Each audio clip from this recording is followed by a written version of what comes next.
across the board in mid-major cities across this country, thanks to the men and women of the FBI. How are we doing that? We are attacking the drug epidemic. We've seized nearly 1,000 kilograms of meth and cocaine off the streets of America. We've taken over 1,600 kilograms of fentanyl off the streets. Maybe one of the greatest achievements we have this year, 1,600 kilograms of fentanyl. That's a 25% increase from the same time last year. To put things in perspective, that's enough fentanyl to kill a third of the American populace, 115 million Americans. We're also going after the companies that manufacture these precursors overseas in places like mainland China and their cutting agents. In fact, this month in Cincinnati, we announced groundbreaking charges aimed at the individuals and businesses responsible for flooding these opioids and their precursors and cutting agents into the streets of America.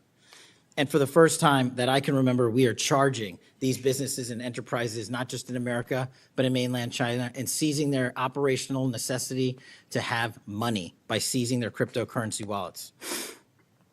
We're also equally important to protecting the homeland. We know we have a no-fail mission. We're committed to keeping our nation safe from terrorism, cyber attacks, and foreign adversaries. Whether stopping threats inspired by foreign terrorist organizations or lone wolf actors, or sponsored by hostile nation states. This year, we've already made nearly 60 counterintelligence arrests. 60 counterintelligence arrests this year alone is a 30% increase from the same time period last year for the CI work at the FBI. I'm proud when we can share our successes, such as when an espionage charge was brought against an active duty U.S. Navy sailor caught spying for the People's Republic of China. But I want the American people to know the FBI is protecting the homeland from foreign adversaries in a way that will never make the news, and a lot of the good work that they do will never be able to discuss in this setting. We're working on cyber threats. We're attacking malware infrastructure, going after ransomware attackers, delivering a new partnership with the private public sector engagements we've taken with the companies who are attacked by these foreign adversaries and nation-state actors and individual enterprise rings from around the world. We are combating Salt Typhoon, Vault Typhoon, Flax Typhoon, and so many other ransomware and cyber threats this nation faces. We're also arresting people such as Tajik national in Brooklyn, who is suspected of sending tens of thousands of dollars to support ISIS. We're going after the new form of what I refer to as modern-day terrorism in America, 764 crimes that involve harming our children by going after them online, causing self-mutilation, suicide, sexual abuse, and steering them in the wrong direction. Currently, we have 3,500 international terrorism investigations. Specifically, we have in this country 1,700 domestic terrorism investigations, a large chunk of which are nihilistic violent extremism, NVE. Those who engage in violent acts motivated by a deep hatred of society, whatever that justification they seem is. The FBI has seen a 300% increase in cases opened this year alone versus the same time last year. In the last couple of months, the FBI secured a guilty plea for a man in Tennessee who attacked an energy facility with drones and explosives. We secured the indictment of a violent Sinaloa cartel faction leader in Chicago on narco-terrorism charges. Our folks in Sacramento collaborated with domestic and international partners to secure a guilty plea for a leader of a transnational terrorist organization who solicited the murder of federal officials. But the Bureau's job is not done. I'm committed to this transparency. Mr. Chairman, you alluded to our work with Congress. To date, in the 7 months that I've been FBI director, we have produced 33,000 pages to the United States Congress, 33,000 pages. Just to put that in perspective, my predecessor in his 7-year term issued 13,000 pages to Congress, and his predecessor in his 4-year term issued 3,000 pages to Congress. I've issued 33,000 pages in 7 months, and we're going to keep going. I'm dedicated to restoring the trust that the public has and needs in the integrity at the FBI, and it's being done every day by the men and women of the FBI. Now, I know that there's a lot of talk about Epstein, and I'm here to testify that the original sin in the Epstein case was the way it was initially brought by Mr. Acosta back in 2006. The original case involved a very limited search warrant or set of search warrants and didn't take as much investigatory material it should have seized. If I were the FBI director then, it wouldn't have happened. The search warrants were limited to small time periods to include 2002 to 2005 and 1997 to 2001. Mr. Acosta allowed Epstein to enter in 2008 to a plea and non-prosecution agreement which then the courts issued mandates and protective orders legally prohibiting anyone from ever seeing that material ever again without the permission of the court. The non-prosecution agreements also barred future prosecutions for those involved at that time of those individuals. Still, this administration, at the direction of President Trump, has done more to turn over all the credible information we are legally able to do so, and we will continue to work with Congress to achieve that end.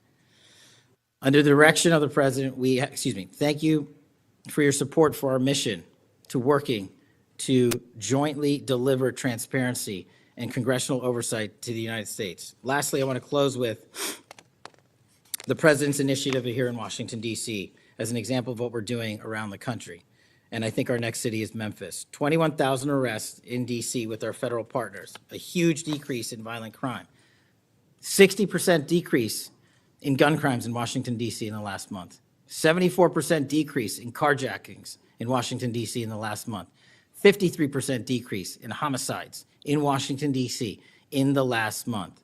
The drugs are disappearing, people are freely walking around the states, and we're restoring the nation's capital to its glory. That work is through the interagency process that the FBI is proud to be a part of, and the initiative spearheaded by President Trump and the Attorney General. And perhaps most notably for investigations in Washington itself, it was the intelligence that the FBI gathered through our source network here in D.C. that helped us identify the suspects in the horrific murder of the D.C. intern Eric Tarpinian. We're proud to be a part of that investigation. We're proud to put the resources to bear of the FBI. And in closing, Mr. Chairman and members of the committee and Ranking Member Durbin, I'm honored to be the 9th director of the FBI. I'm not going anywhere. If you want to criticize my 16 years of service, please bring it on. Over to you.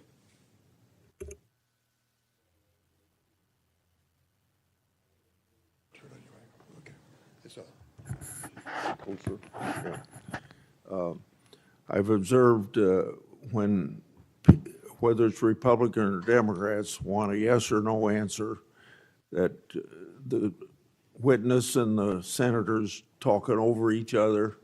So I thought what I'd do this time, rather than have that happen, if there's something you don't get a chance to answer because of the demeanor of a Republican or Democrat senator, before we, when we get done with that questioner, I'd give you a chance to fill in if there's something you didn't get a chance to say. Since 2019, I've sought greater transparency about Jeffrey Epstein and the government handling of the matter. I've continued to investigate during this Congress. Director Patel, was Jeffrey Epstein an intelligence asset for the United States government or the foreign government? And if so, which agencies or governments?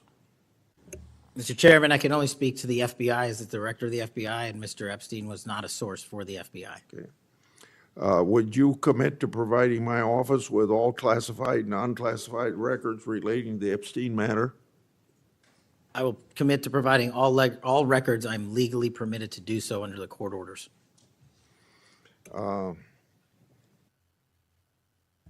It seems to me that I accept your answer to my question, but the broader intelligence community ought to answer these questions as well. Victims deserve an answer. Regarding the initial FBI 1023 document that I made public last Congress, that document mentioned 1, text messages, 2, audio recordings, and 3, financial records that allegedly proved a bribery scheme with the Biden family and foreign interests. Regarding those records, did the Ray FBI make any effort to determine whether they existed? Did the Ray FBI make any effort to obtain those records? Not to my knowledge, Mr. Chairman. Since this matter hasn't been fully investigated, the FBI has an obligation to the public to do exactly that and figure out why it wasn't investigated. Next question. I've done a lot of oversight relating to sexual misconduct by the FBI agents. In fact, I believe this is something I discussed with Ray, one of his appearances before this committee. According to the FBI Inspection Division, it opened nearly 300 investigations based on sexual misconduct referrals between 2017 and 2024. According to whistleblowers, the Biden-Ray FBI totally dropped the ball on this question. One credible accusation of sexual misconduct is too many, of course. Are you committed to reviewing the Bureau's policies to ensure responsible responses to credible allegations of misconduct, that they're swift and adequately protect victims? Yes, Mr. Chairman. Relating to a similar subject, during child crimes and sexual misconduct related investigations, are any private sector companies less than cooperative with you? What improvements in information sharing need to be made to catch those criminals? Mr. Chairman, we can always do better with our private sector companies. I've reached out to the leaders of most of them, asking them to provide more material so that we can be responsive and take legal action and protect the youth of this country. I'm happy to discuss, possible legislation that we can do to allow for these companies to continue. Yeah. Say, maybe 1 inch up on the microphone. Sorry. I think you're close enough, but I think it's just a little bit lower. When you raise your head, it's difficult to hear. Director Patel, since 2021, I've raised concerns about the Biden administration failure to properly vet Afghan evacuees. Director Gabbard informed my office that as of August 2022, approximately 1,600 evacuees located in the United States had ties to terrorism and other derogatory information. That's why I and many others have opposed bills giving blanket approval. Are you aware of what steps your predecessor took to investigate these evacuees? And what steps have you taken to investigate them? And what, if any, national security concerns still exist?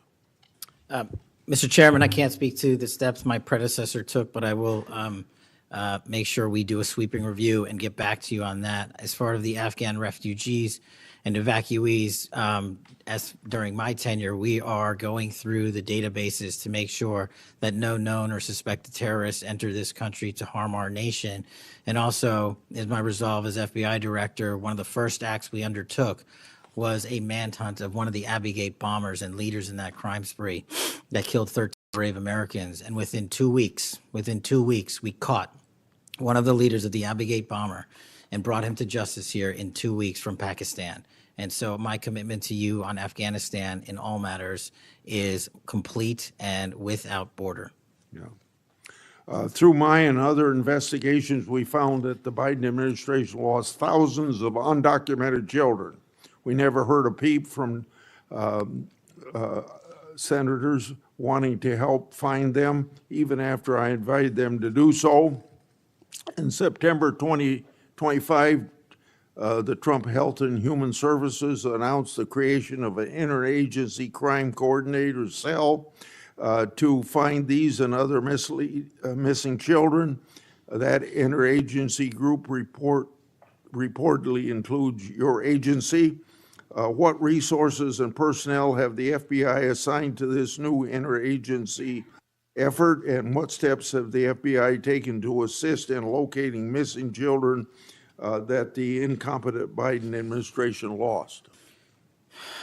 Protecting our youth is maybe the top priority for the FBI.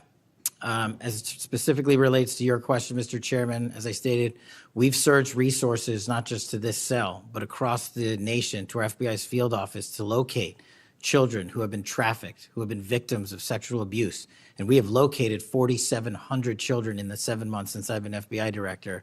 And that is a 35% increase from the same time period last year. And we're not stopping, and we're committed to doing that work on our tribal lands as well. And we are finding victims of child trafficking and child abuse every county and every district, and we're not going to stop. Okay. As I mentioned during my opening, I'm releasing documents with Senator Johnson about Arctic frost. Specifically, the documents show its scope expanded to include 92 Republican organizations. from evidence that I've seen, it looks to me like another political hit job against Republicans. What steps has the FBI taken to make sure improperly predicated investigations and weaponizations like this don't happen again? The simple answer, Mr. Chairman, is the FBI will only bring cases that are based in fact and law and have a legal basis to do so. And anyone that does otherwise will not be employed at the FBI. We are doing a prospective and retrospective analyses of individuals who may have weaponized the department and the agency. And as I've committed to you during my confirmation hearing and my conversations with you, this FBI will not be weaponized anymore in either side of the aisle.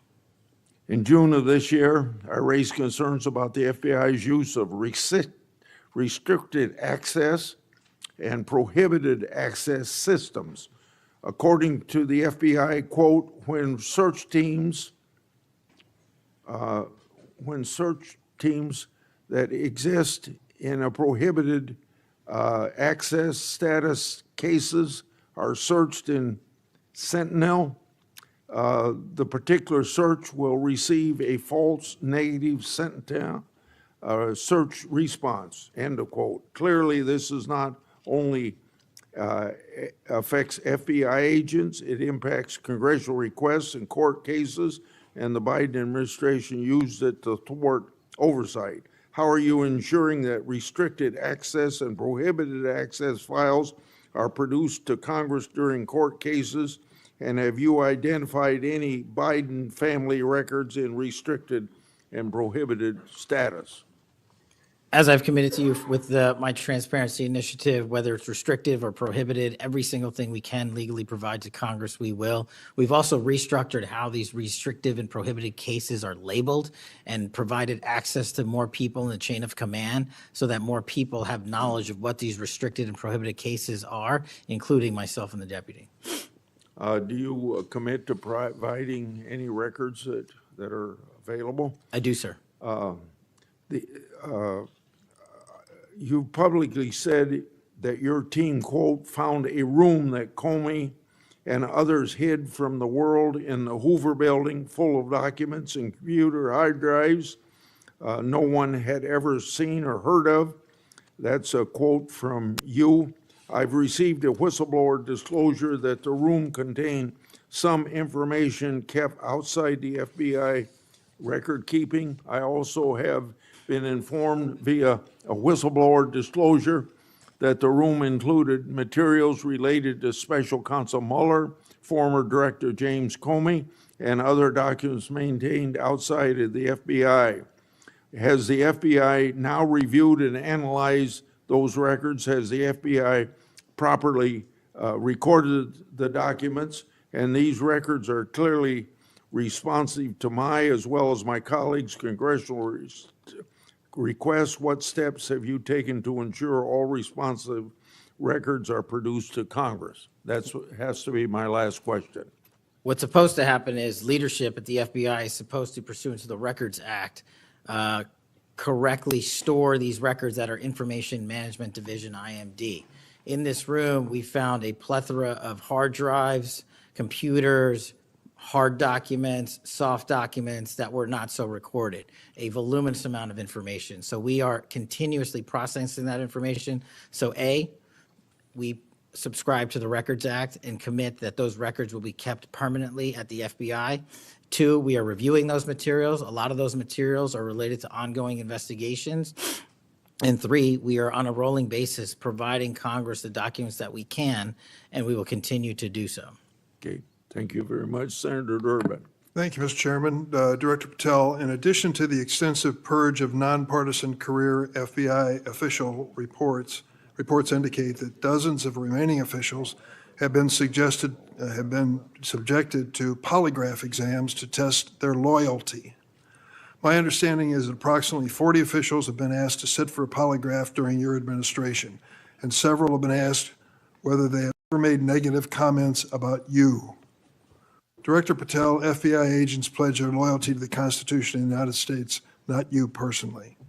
What is the basis for requiring polygraph exams of your workforce and asking them if they've made negative comments about you?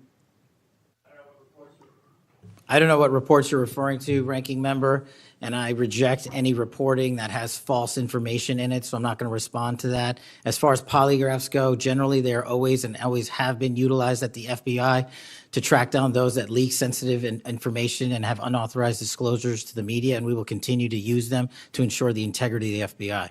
Did any individual on your senior executive team, the director's advisory team, or who serve in the positions on the 7th floor receive disqualifying alerts on their polygraphs? Senator, I'm not going to get into the personnel discussions that were had on a polygraph. Those are private discussions, and many of them relate to ongoing investigations. Did you or Attorney General Bondi provide any individual with a waiver so they could remain employed after they received disqualifying alerts on their polygraphs? I'll have to get back to you. You don't remember that? No, sir. My priority is protecting the American public, not getting into the weeds of polygraphs. And to have a decent memory when you come before a committee.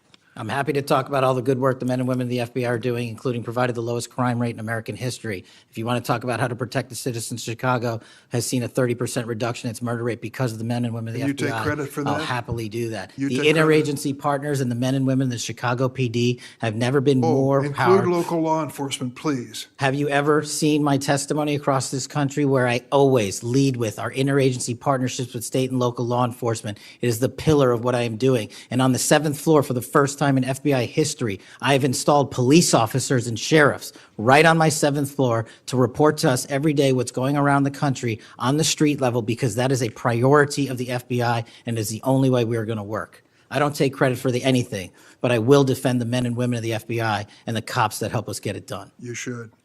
Director Patel, to your knowledge, did a whistleblower ever make a disclosure to Attorney General Bondi indicating that the New York field office was withholding Epstein-related records? I'm not familiar with that whistleblower. You know that there was such a whistleblower? I'm not familiar with that whistleblower. In response to the blowback she received, Attorney General Bondi also pushed the FBI to review approximately 100,000 Epstein-related records on an arbitrarily short deadline in March, and the FBI was directed to flag any documents that mentioned President Trump. Nothing came of that review until July, when DOJ and FBI released an unsigned memorandum stating there is no incriminating client list. Why was this July 7th memorandum unsigned? Would you prefer I've used AutoPen?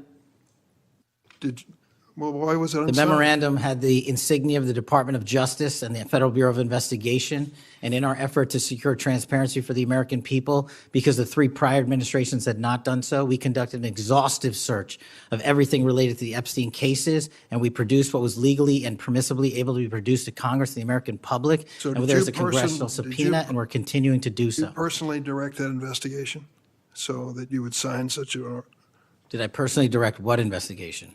of the Epstein records for any reference to President Trump? Again, you are citing reporting that I think is baseless. We conducted an investigation of the Epstein case files pursuant to the direction of the President of the administration to provide all credible information, and we are working with Congress pursuant to a congressional subpoena to turn over all the documents we can. All at- individuals. Who were at cited. DOJ and FBI was responsible for its drafting and conclusions? Many individuals at the Department of Justice and the FBI are There was responsible. no lead person? The Attorney General leads the Department of Justice, and I lead the FBI. So the Attorney General was responsible for that? The Attorney General leads the Department of Justice. Director Patel, much like you, Deputy Director Dan Bongino was a conspiracy theorist who built a lucrative career making inflammatory and unsubstantiated statements about the FBI that would be disqualifying in any administration that cared about nonpartisan law enforcement. For instance, Mr. Bongino called the placement of pipe bombs outside the DNC and RNC headquarters on January 6, quote, an inside job, and went on to say, this was a setup. I have zero doubt, and whoever goes into the FBI, you better get an answer about why. Director Patel, you and Deputy Director Bongino are now leading the FBI. What is the evidence to suggest the pipe bombs placed outside of the DNC and RNC on January 6 were an inside job? I appreciate the opportunity to discuss Director Bongino's mind record. So many on this committee and the media jettison our 31 years of public service. Can prior you to answer the taking- question, sir? I'm answering the question. You're questioning the integrity of the deputy director of the Asking FBI you and if mine. you found And any I'm going to evidence. answer the question. I'm The pipe bomb asking- investigation is ongoing, and I'm not going to discuss the Ongoing? details of the pipe bomb investigation. Mr. Bongino was a Secret Service agent for 15 years, a police officer for 5. I served this country in multiple administrations for 16 years. We were also private citizens, and we are now back in government service. And what we have the ability to do is set aside our personal beliefs to deliver the mission of justice for this country, and we're doing it day in and day out. And I find it disgusting that everyone and anyone would jettison our 31 years of combined experience that is now at the helm of the FBI, delivering historic results at historic speeds for the American people. So you have no evidence? I got a lot of evidence, and I'll give it to you when I can. Yeah, I'm looking forward to it. There's a New York Times story this morning about Chris Meyer. As I understand it, he was your personal pilot, at least for some period of time. Mr. Meyer has quite a record himself. Flew over 350 hours as an Air Force pilot on 3 aircraft types in Afghanistan. Mr. Jardina, another former FBI agent, a 1999 graduate of U.S. Naval Academy, commanded 100 Marines in combat during the 2003 invasion of Iraq, participated in several firefights, followed up with 2011 deployment as reservist to Afghanistan, where he interrogated senior Taliban officials. It appears that you terminated these 2 agents. Why? I'm not going to get into personnel decisions that we made. So you're not accountable for your decisions to take people who served our country so admirably and terminate them without any cause? That's a one-sided story. Anyone that has Well, been then, terminated from so the tell FBI, your- generally tell your side speaking, of the story. failed to meet the needs of the FBI and uphold their constitutional duties. And you providing a one-sided story from your perch is absolutely disgraceful, because the men and women of the FBI deserve better. And your attack on the current leadership of the men and women of the FBI is equally disgraceful, because now you're attacking the leaders that are our brave SACs in Let the me tell you field what's who are disgraceful. doing the job that this Disgraceful. country needs. It's And we will disgraceful. continue to do it. Excuse me, it's disgraceful when Mr. Meyer and Mr. Jardina, who served our country so well, are terminated apparently because of the rants of a podcaster. That is your all? opinion. It is not a fact. Well, it's certainly my opinion I can back up with fact. Let me ask you to explain the situation in Baltimore, if you will. Did you read the story about the termination of the project in Baltimore? Which story? 764 Group?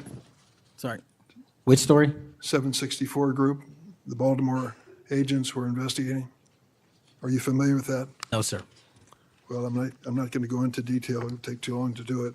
But apparently that this group, 764, a nihilistic, violent extremist group, seeks to blackmail children to perform vile acts on a camera, under investigation by Baltimore, which was terminated by you. I'd like you to respond in writing, if you will, as to the circumstances of that termination. Sure. Our operations against NVEs, as you're referring to, has been historically high, and we've taken down multiple NVE rings, including 764 rings, who are harming children and causing them to be mutilated and Last commit question, suicide. can you explain why you are eliminating the requirements for a college degree for your agents? I appreciate the opportunity to address that. You said in your opening statement, we are reducing the training requirements at Quantico. We are not, we are expanding them. You're referring to an 1811 crossover program, because I believe the men and women of places like the DEA, the ATF, and the Marshal Service and the Secret Service who want to work at the FBI should deserve that opportunity in a shortened bridge program, which we provided. We are also keeping the 18-week BFTC as is traditionally at the FBI. So we're not reducing any requirements. We are increasing those that we bring into the FBI. Did you change any of the requirements on college degrees? We are allowing police officers who have served for a number of years to come into the FBI who did not obtain the requisite college degree to apply to be federal agents, because we feel they have the street level experience we need to conduct this mission. I yield, Mr. Chairman. I have to respond to this business about you not treating employees properly, because I served under the previous administration when Democrats willingly turned a blind eye to Biden administration retaliation against my whistleblowers. They didn't get due process when their careers and lives were upended. I'm talking about people like Dina Perkins, Jeffrey Veltri, Timothy Dunnan were removed from their positions. Several whistleblowers were reported that they targeted FBI employees for their political beliefs by suspending and revoking security clearances. One FBI whistleblower said that Perkins, Vetri, Dunnan, and other FBI leaderships were, quote, responsible for what happened to me and my family, ensuring that they no longer work at the FBI isn't retribution, it's responsible leadership. Another whistleblower that is a registered Democrat said they spoke out against abuses in security clearances processes committed by FBI senior leaders, particularly Veltri and Perkins. Then Perkins and Dunnan suspended their security clearances and put them in unpaid leave. I'm going to put some more examples like this in the record so I don't take up a lot of time for my colleagues. Senator Graham. Thanks, Senator Graham. Welcome to the committee. The numbers sort of speak for themselves. You've done a lot in a small period of time. So all those folks out there making this happen, thank them for me. Well, sir. As to how to be an FBI agent, you've made a decision that local law enforcement folks, people who've served in law enforcement without a college degree are able to apply now. Is that correct? Yes, sir. Makes sense to me. So experience out in the field might be as valuable as a college degree, believe it or not. Venezuela. We're blowing boats out of the water in the Caribbean because they're connected to international narco-terrorist groups. Is that correct? Yes, that mission is being led by the Department of Defense, sir. Okay. What legal authority do we have to do that? Sir, I would defer the questions on legal authority to the Attorney General and the department. Fair enough. Do you believe that Maduro runs a narco-terrorism state in Venezuela based on? I believe based on the intelligence and prosecutions and investigations we are currently running, a large portion of the cocaine that exits out of South America, its origination point is in Venezuela, and using transshipment points through Haiti, they're using the navigable waterways in the Caribbean to the end state delivery, which is the United States of America, and we will hunt down every single one of those narco traffickers with the authorities. There's we some have. actual indictments of Maduro as an individual for being involved in that. Is that correct? Senator, I think you're referring to the DEA indictment on that one. Right. So I guess the point is, would it be fair to say that Venezuela is a good candidate to be labeled as a state sponsor of terrorism under U.S. law? Senator, from my perch, we will provide the intelligence necessary for anyone who meets the threshold to be a state sponsor of terrorism, and this administration has I expanded think it. they are, so we'll be going down that road. China, on a scale of 1 to 10, 1 being nothing, 10 being great, how is China helping with the fentanyl problem here in the United States? Under this administration, we have taken, as I highlighted the Cincinnati case, the precursors are the problem. The fentanyl is the end state that kills American Well, citizens. the precursors are made in China, right? They're made in China. And so for the first time in a decade, I had a call with my counterpart in the MPS, the Ministry of Public Services, to attack the precursor chemical companies and have those chemicals Is it labeled. too early to rate the success? We have indicted multiple businesses in China. We've also cut off the transshipment points of those precursors. They switched. Once we got on their track about their delivery routes to the Mexican drug cartels directly, they started going to India. We called the Indian authorities and they shut down those transshipment points. So we're continuing to work with our So partners China overseas. is helping, would you say? They are starting to help, and we are hoping under this administration's leadership we can get more of Let their me help. know, in the coming months if that continues, because if they are helping, that's a good thing. Yes, I think sir. we need to celebrate the breakthrough. If they're not, that would be a bad thing. So after the assassination of Charlie Kirk, there seems to be one refrain from everybody, and that's about the effect of social media. Do you believe that social media is one of the instruments radicalizing America and inciting violence? Well, it's not. My belief is based on the data, and the data shows that social media is wildly out of control when it comes to You're radicalizing. dead right. So what did you just say? This guy's the FBI director. He says that social media is wildly out of control. Now, free speech, we all agree with that, but you can't yell fire in the theater, right? Yes, sir. Free speech doesn't allow you to go online and groom a child for sexual. No, it does not. Okay, free speech doesn't allow you to go on the internet and basically incite somebody to kill another person, right? Absolutely not. So if it's illegal offline, it should be illegal online, agreed? Whatever the law is. Yes, sir. We Just had because you're online doesn't give you a get-out-of-jail-free card. No, sir. So if a parent is worried about a child being bullied on a website, what rights do they have under U.S. law? We have to balance the rights, as you said, Senator, of free speech versus those that encroach Is there upon any violence. law that can shut down one of these sites for bullying children or allow sexual predators on the site? We are able to attack certain sites on the dark web. When it comes to the open internet infrastructure system, we have to reach a threshold to attack a company's position that only subscribes to violence. Can the parents sue that company? They can. They can? They can sue not the social media companies. That's what I'm talking They about. can sue the companies. No, I'm talking about the social media company that gives lives to this behavior. No, you're referring to Section 230, sir.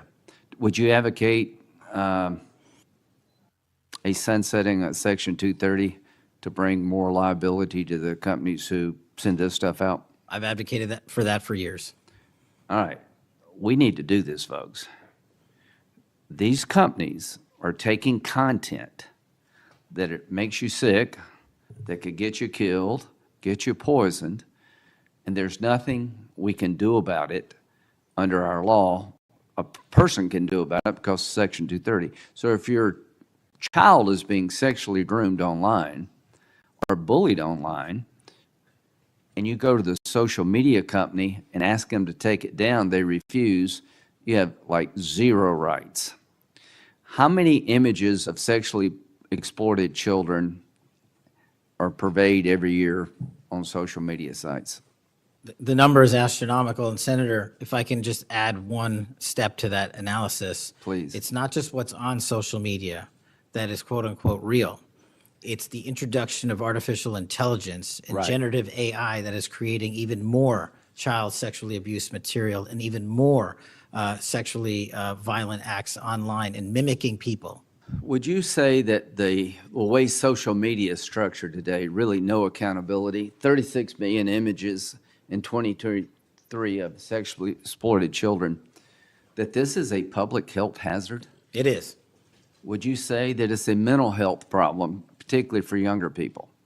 It absolutely is. Do you agree that some of these sites are designed to be addictive?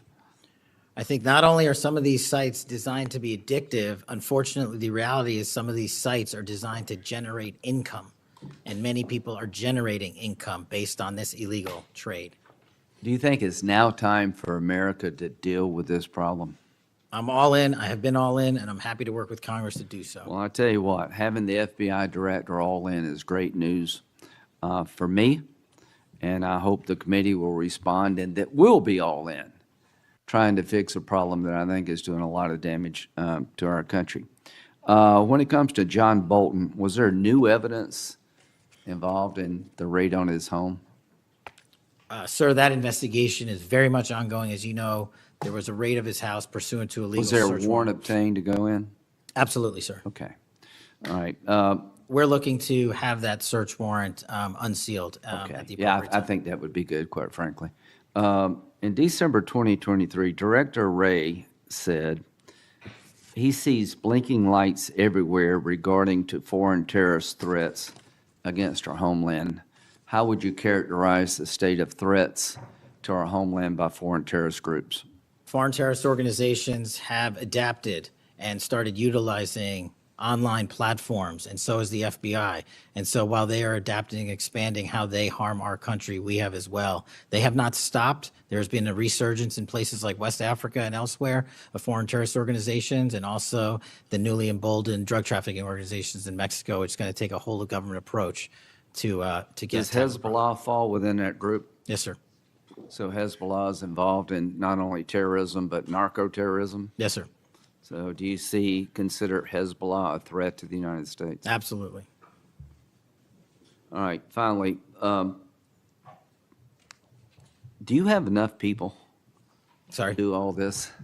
Do you need more people? You're involved in a lot of things, and the numbers speak for themselves. You have FBI agents helping here in Washington, D.C.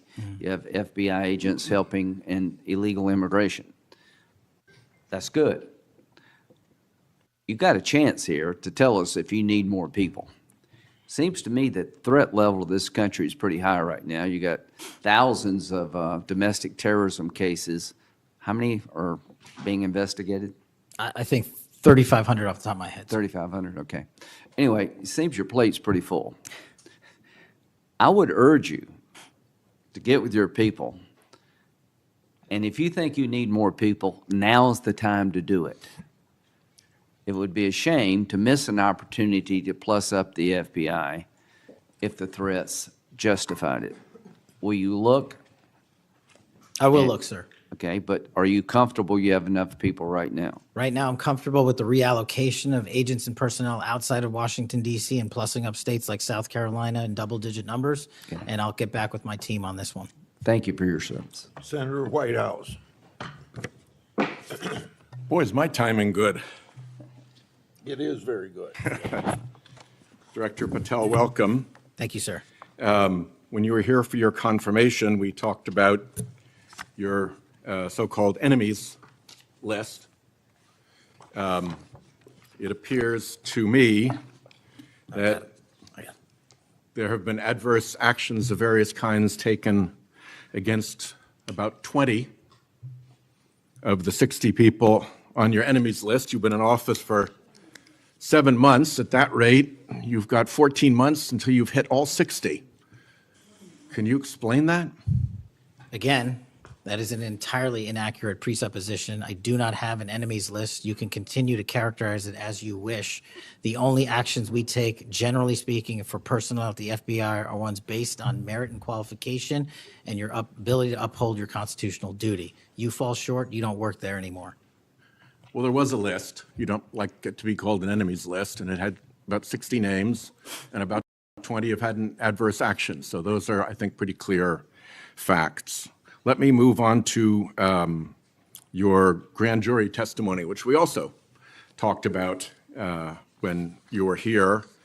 I think you indicated that you understood that a witness in the grand jury is free to discuss afterwards whatever they told the grand jury.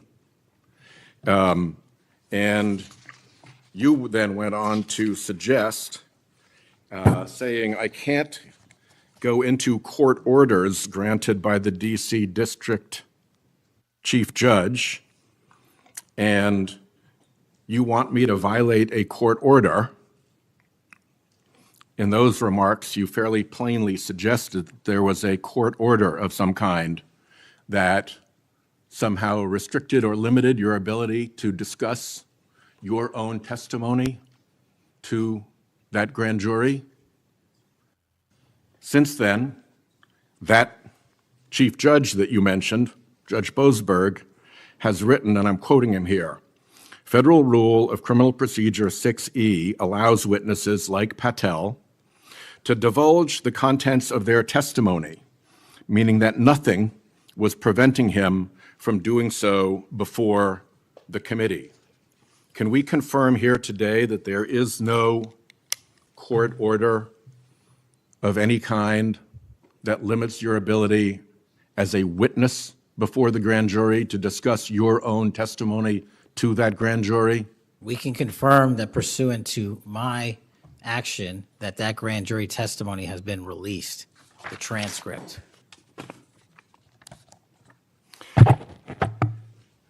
Let's, in what forum was it released, may I ask? Publicly. Okay, we'll check on that. The FBI does background investigations. In the case of a U.S. attorney, Jeanine Pirro, it has come to light that in a civil proceeding, that Fox News executives, prior to her confirmation, called her I'm quoting here, a reckless maniac who makes, quote, insane comments, and said, I don't trust her to be responsible, and noted her penchant for what they called random conspiracy theories on weird internet sites. My question to you is, did that turn up in her background investigation? For any background investigation, Senator, we do not discuss those publicly. And for every background investigation, when there's an adjudication, it is not made by me. It is made by the career professionals who run the inspection division and background check system. Do you know if that information was found? You see, we're an oversight body here, and there are really three possibilities here. One is that the FBI background investigation didn't find that stuff. That's worth noting because these investigations, full field background investigations, are supposed to find that stuff. That's possibility one. Possibility two is that the FBI did in fact find that information and then did not report it to the administration or to the committee. And the third is that you found it, you reported it to the administration, and they went ahead with her nomination knowing that she had been described as a reckless maniac who made insane comments, who wasn't trusted by colleagues to be responsible, and who had a penchant for random conspiracy theories on weird internet sites. Are you saying that this committee does not have any authority or reason to look into which of those things is true? This committee can look into anything it wishes. I'm telling you that the background investigations that are done by the HRD division are done by career individuals. They do not report the details of those to me. They adjudicate those independently and individually. That's how it's always been done. What happened during the pause of FBI background investigations that was alleged in the complaint against you and the FBI by the FBI agents who were terminated? On February 12th, Emil Bovee directed the FBI, quote, to pause any FBI background investigations of Trump nominees until Patel was confirmed, which happened on February 20th, is the general description of what they alleged. Why, do you know, were background investigations paused? Was it so material like this could be scrubbed out of them? And have they been resumed without that pause fully and normally after your arrival on February 20th? I can speak to the time period since I got there. Background investigations have been ongoing across the board at the FBI. Why was the pause, do you know? I was not there. Wasn't explained to you when you got there? Oh, by the way, boss, they've had an 8-day pause on background investigations. You think that would be something that would be explained to you at some point? Again, I leave it to the men and women at the HRD division to run background investigations. I do not interfere with them. I get that. But what I don't get is whether you were told about that pause, and why would you not be told about that pause? I don't recall that, sir. All right. The allegation also relates that part of the employee review of senior staff was whether or not they voted for Kamala Harris in the 2024 election. Since when is who you voted for a proper question for agents to be asked? I don't know what allegation you're referring to, Senator. If it's from an ongoing matter in litigation, I can't discuss that. But what I can discuss is I can only speak to the FBI's background investigations. There are other background investigations conducted across the government. I can only speak to So mine. just to clarify, I'm not talking about the FBI full field background investigations.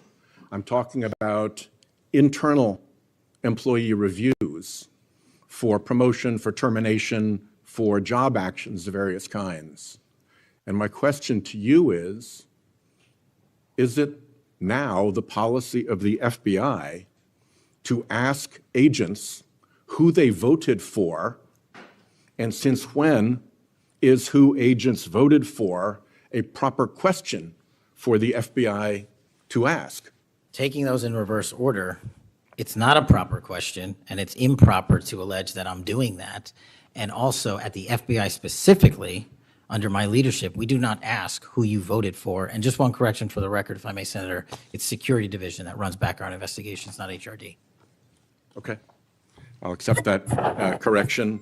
And in the event that we cannot locate your grand jury transcript, just expect a question for the record that will give you the chance to either provide that transcript again if it had been previously provided, or to make the statement that Grand Jury Rule 6E allows you, to the best of your recollection, truthfully, about what it is that you told that grand jury. Do you understand that? That's why I wanted the transcript released, and we'll get it to you, sir. Thank you very much. Thank you, Chairman.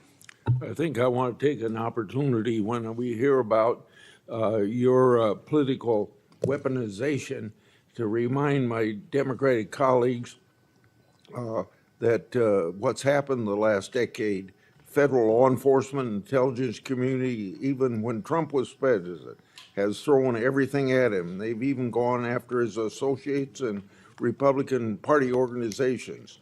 One investigation after another, one prosecution after another. I use examples you've heard me already say today, Crossfire Hurricane and Arctic Frost. These were all built on defective foundations of political bias. And then we released the Clinton Index and the Durham Index and the FBI's failures to investigate. So I've been acquainted with this because I've been trying to get to the bottom of it, and we had to get a new FBI director to get all this information, Senator Cornyn. Director Patel, welcome. Thank you for your willingness to serve in this very challenging position. How many people work for the FBI today? Approximately 36,500, give or take. I've always wondered whether an organization that big and that diffused all across the nation was actually capable of being managed. Have you experienced any surprises in terms of the, as the director, in terms of your management of the organization? In my experience, Senator, the leaders in the field are supposed to lead. So we have empowered and we've changed the structural operation of the FBI to empower SACs in the 56 field office, 55, 56 come 1 October, to lead the mission. We've also empowered the respective assistant directors and operational directors to lead the mission. That is how you manage 36,500, 37,000 people. No one or two people can do it. And that's been the transition, is the power structure is being pushed out to the field operations. It sounds like a very practical way to approach it. And how is morale? Morale, when I travel around the country, in my experience, has never been higher. The FBI and the police officers that we work hand in glove with across this country are excited to do the work. And the stats that I'm citing are no achievement of mine. The stats that I'm citing in the 7 months that I've been there, such as a 42% increase in cyber arrests alone this year, is because the men and women at the FBI have been empowered in the field. They want to do the work. They're getting the opportunity to do the work. And with our great partners in the respective states like Texas, and where we just returned a top 10 most wanted fugitive in Cindy Singh, are getting the ability to make those prosecutions a reality. By the way, Senator Durbin was asking about polygraphs. Aren't polygraphs a standard part of the standard test given to people with security clearances across the intelligence community They are. as a condition to maintaining your security clearance? I believe they are. Speaking of intelligence, one of the things that I've wondered about over time is, the FBI is a premier law enforcement agency in the nation, but you also have other important responsibilities in counterintelligence. And there's been different debates or people wondering whether, including me, whether that's an appropriate role for the FBI to play. And I guess the most challenging part of that is if it's not at the FBI, where would it go? But can you, given your background, I know as working on the HPSI and your intelligence background, can you talk a little bit about what you think about the counterintelligence role of the FBI agents and how that's working, whether you think it's performing the way it should, or whether there are other changes or reforms need to be made in order to improve its functioning? As you know, the threats from our adversary nations are just proliferating every day. So what do you think? The espionage activities of our adversaries have never been so high, and I think the counterintelligence mission is properly housed within the FBI because we've been vested with those authorities for Congress, and I believe that mission set is working. And if I can, sir, since January 20th of this year, the FBI has made 55 arrests on the counterintelligence mission alone. That's a 30% increase in CI arrests from the same time year-to-date last year. We've arrested 33% increase in PRC counterintelligence arrests, an 83% increase in Russia counterintelligence arrests from the same time last year, then a 60% increase on Iran counterintelligence arrests from the same time period last year. So we are already on total exceeding the entirety of the number of arrests from the previous year on counterintelligence matters across the board. And in my opinion, the FBI is the only agency that can do it. Now, we work with the interagency to do it, and we need them, but we have the mission set. Thank you. You know, sometimes I wonder whether we sort of repeat the way we do things because we've always done it that way. And I'm getting up to building up to this issue of the narco-trafficking and what President Trump has ordered the Defense Department to do in terms of to take out some of these transnational criminal organizations that are importing poison into the United States and responsible for killing tens of thousands of Americans, maybe hundreds of thousands of Americans over time. Do you think a law enforcement model for dealing with these narco-traffickers is adequate to deal with the threat? Or do you think we need to start thinking about this in maybe new and different ways? Obviously, we're not engaged in a war per se, although it is a war metaphorically. And the law enforcement model seems to be not working from the standpoint of dealing with the volume of the threat and the magnitude of the threat. Do you think we need to start thinking about how do we deal within constitutional legal parameters to deal with this problem in a different way to be more effective in protecting the American people? Absolutely. And the way to analogize this and why I've advocated for the designation, and I'm thankful that the Trump administration has designated these cartels and narco traffickers as foreign terrorist organizations, is because we must treat them like the foreign terrorist organizations post 9/11. We must treat them like the Al-Qaedas of the world because that's how we're operating. And just treating them with law enforcement capabilities alone was wholly insufficient to wipe out the targets in their entirety. They always had the next man up philosophy. If you take out the leader, they got 10 guys behind him. But in order to eliminate, and that's the key, eliminate the drug trade, and eliminate the pouring into this country of narcotics, we have to use our authorities at the Department of War and the intelligence community to go after the threat like we did terrorists when we were manhunting them. And now we have that ability, and we're seeing that in live time, whether it's on the strike on the boat or going down into Mexico and working with our Mexican authorities with these intelligence assets to say we've located not just the person in charge, the cadre in charge, but the entire network. And we are now able to dismantle that entire network. It's going to take time. The manhunt after 9/11 took some years, and this is going to be a years-long mission. Well, I'm glad you mentioned the counterterrorism mission because we've had a lot of experience, the U.S. government writ large, with dealing with terrorism in the Middle East and elsewhere. And obviously, some of our friends and allies, like Mexico, for example, are very sensitive about sovereignty and being able to control what happens on their territory. But yet we're beginning to see more and more cooperation, as you point out, in that regard. And so in your opinion, has the counterterrorism model, have the lessons learned by the U.S. government writ large, are they being aggressively applied? Are there other things we need to do to make sure that those skills, those lessons learned are applied more broadly to the threat of narco trafficking? I can only speak to the FBI. We are applying all of them to our counter, the CT mission set to the CN mission set, and we're using the new authorities given to our intelligence community partners in the Department of War to combine these collective efforts and in a new way, meeting together and creating an interagency process that gets after the threat dynamic. And whether that's in a kill operation, a capture operation, a surrender operation, or a host nation takedown, like we did with the counterterrorism mission sets in Afghanistan, in Iraq, and Pakistan, and elsewhere, we are applying that to the drug traffickers in Mexico and Venezuela and Colombia. Thank you very much. Thank you, Mr. Chair. We have seen too much political violence in this country. We all know that. Just last week, Director, your friend Charlie Kirk was gunned down on a college campus. I'm sorry for your loss.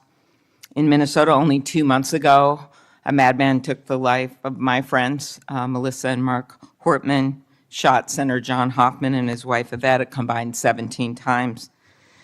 And evidence indicates that he would have killed a lot more if law enforcement hadn't intervened.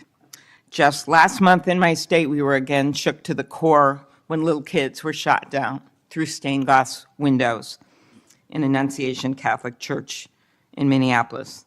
And while the victims weren't politicians in this case, they were 6-year-olds and 8-year-olds, the manifesto that the shooter left behind was political. But in the words of your own federal law enforcement, this person was an all-purpose hater. Went after blacks, Hispanics, the president, Muslims, Jews, nearly everyone. And this happened during the first Mass of the year for these kids. They were excited to see their friends, meet their new teachers, and 2 children, 8-year-old Fletcher Merkel, 10-year-old Harper Moisky, were murdered. 21 other people injured, some of the kids, 18 kids, severely. Fletcher was just starting 3rd grade. He loved his family, his friends. He loved fishing and cooking, in his dad's words, any sport he was allowed to play. Harper, the other child, we celebrated her life this Sunday, thousands of people. Her parents described her as bright, joyful, and a deeply loved 10-year-old whose laughter, kindness, and spirit touched everyone that she knew. We've heard the words of young children who were saved because 12-year-olds laid on top of them, or a kid with disabilities who was paralyzed, whose teacher pulled him out of the wheelchair, threw him under the pew, and laid on top of him. We do thank the local FBI director and the local U.S. Attorney's Office for their work in both of these cases, the Hortman case and this. But I did want to focus on one local law enforcement moment that I'm not sure has made with all the news going on in Minnesota. When the first 911 call, and you've heard about other places where this waited and waited, the first 911 call was made at 8:27 a.m. The first officer was on the scene just 4 minutes later, local Minneapolis police, at 8:31 a.m.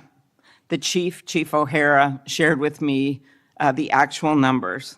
Listen to this.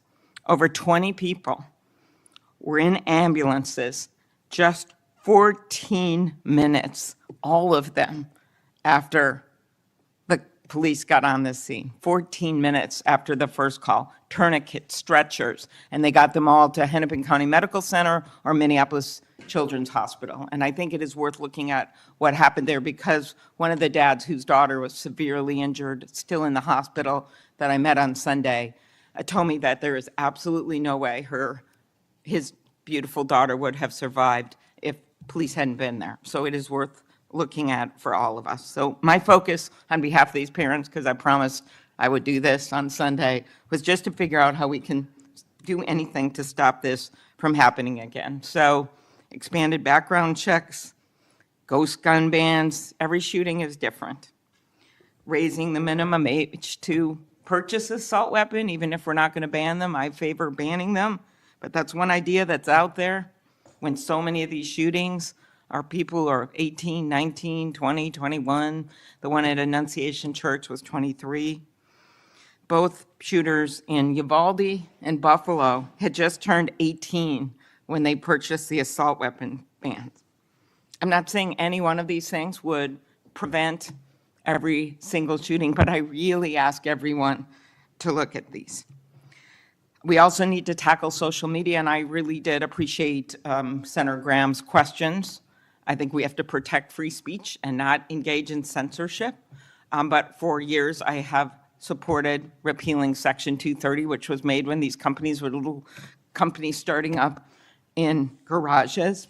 And I think it is one way to get at making this better environment online and preventing violence. So my first question is on the assault weapon ban. Do you think that would be helpful in reducing gun deaths, Director? Senator, if I may, I want to answer the question, but thank you for your remarks. Especially it relates to my friend Charlie, and I share and relay my remarks, my sentiments to you. Minnesota has suffered untold tragedy in these last few months, and whatever creativity we can use to eliminate even just one shooting, one horrific death, I am in favor of engaging with Congress fully to do. I don't have the answers. I don't know what will eliminate it in its entirety, but I'm willing to engage and explore new ways with you, Senator. Okay, thank you. And so, assault weapon ban, what do you think? Senator, I think there are instances on this legislation that could prevent future attacks, but I'm not going to weigh into the creation of legislation. Could you also look at, and I favor just assault weapon ban, not getting these guns in the hands of people that shouldn't have them, but could you look at the numbers on the ages? Yes. Because from 18, even going from 18 to 21, which wouldn't have prevented the shooter in Annunciation Church from purchasing that gun. He purchased several the same day. Over 100 rounds were fired from the assault weapon through the stained glass windows. So if you went up to 25, it would have stopped that immediate purchase and probably saved the lives of these kids. But if you go to 21, that is the same age that already applies to purchasing handguns from federally licensed dealers. So I prefer another approach, but I was hoping that our Republican colleagues would at least look at that, given Uvalde, Buffalo, and some of these other mass shootings, trying to be practical, but thinking that it could make a major difference. Strengthening background checks, could you also look at that? And then banning ghost guns and bump stocks. What do you think of that? So, Senator, you're talking to my heart here on one of the core missions at the FBI, which is our CJIS facility in Winchester, Virginia, which is our hub for our NICS checks, our NCICs, our capabilities on when we have, I think it's 19,000 state and local community law enforcement come to us for these background checks. We're trying to make that processing as fast as we can so we can get them real-time information. I think we have a 93% clearance rate in 15 minutes as it relates to ghost guns, but we can do better. All right, well, just if you could get back to me on all those and talk to the White House. Threats against elected officials have increased exponentially. Members of Congress received more than 9,000 threats last year, up from 1,600 in 2016. There's been a lot of talk about the rhetoric and the like. And if we want to move forward on things like Section 230, or even look if we can do anything on guns, I do think we're going to have to be honest about this all-purpose hater issue, and it has bothered me, this thing, we're going to go after this group, we're going to have to go after this group. I just want to, for the record, show that the murder of Speaker Hortman and her husband, it was Democratic lawmakers on his list. He went to the ones whose addresses he had, by the way. Planned Parenthood was on the list, as were businesses and law firms. Doctors. I already mentioned the ones with the Catholic Church shooting. So it is not just as the radicals on the left, what's a quote from the president, are the problems or destructive movement of left-wing extremism that Vice President Vance said. According to the Anti-Defamation League last year, all the murders were committed. And I'm not actually going to say this because I don't even want to go left-right with this, but you can imagine it wasn't from the left. Cato Institute, conservative think tank, published a study just last week that found from terrorists from the right were responsible for 6 times more deaths than people from the left. I actually don't want to go tit for tat on this, but what I am asking for is that this rhetoric of blaming one side or the other stop, if you could convey that to the president, and that we actually work on things that are solutions. So could you commit to me, Mr. Patel, Director Patel, that you will do that? Absolutely, Senator. Okay, thank you. Last, you were asked about social media, and I will put some more questions on the record about that. I think we could make major movement on that. The local FBI helped when the city of St. Paul was a victim of a cyber attack, and I'm concerned about some of the cyber attack cuts. I'll ask you that on the record. AI, I'm glad you raised that. I think we have to do more, but also including election interference because they're using AI videos. I just had one happen in this very committee on me, and I just think they're going to start using it in democracy, election. They could be foreign. Do you think some of this is foreign entities, Mr. Patel? Generally speaking, we have traced a lot of this to loose groups overseas that don't have any sort of central cluster. There's going to be a lot on you then. And then last, I'll put on the record just my concern about protecting journalists. The new guidance that came out of the department. Have you deployed any FBI resources to investigate members of the media for activities related to news gathering, reporting, or reporting on government whistleblowers, something near and dear to the chairman's heart? The only time we would involve an investigation of a journalist if they've conducted or committed an allegation of separate criminal activity, most prominently leaks of classified information. Thank you. Senator Hawley. Thank you very much, Mr. Chairman. Director Patel, good to see you. Thank you for being here. You're leading the FBI at a very critical time for that agency and also a critical time for our country. And I want to start by talking to you about the tide of violence that we have seen, ideological violence against people of faith, particularly Christians. You just think here, take a rough catalog. Just in the last couple of years, we've seen shooting at the Covenant School, Christian school in Nashville. We've seen school shooting at the Annunciation School. We've seen church shootings multiply. We've seen acts of crime and violence, vandalism, arson against churches and parishes all across the country. And then, of course, last week, Charlie Kirk, who said, "I want to be remembered for my courage, for my faith," was shot on a college campus. Let me just start with the assassination of Charlie Kirk. Is the FBI, and I appreciate the tremendous work the FBI has done in this investigation, is the FBI investigating the Kirk assassination as part of this broader pattern of anti-religious, anti-Christian violence?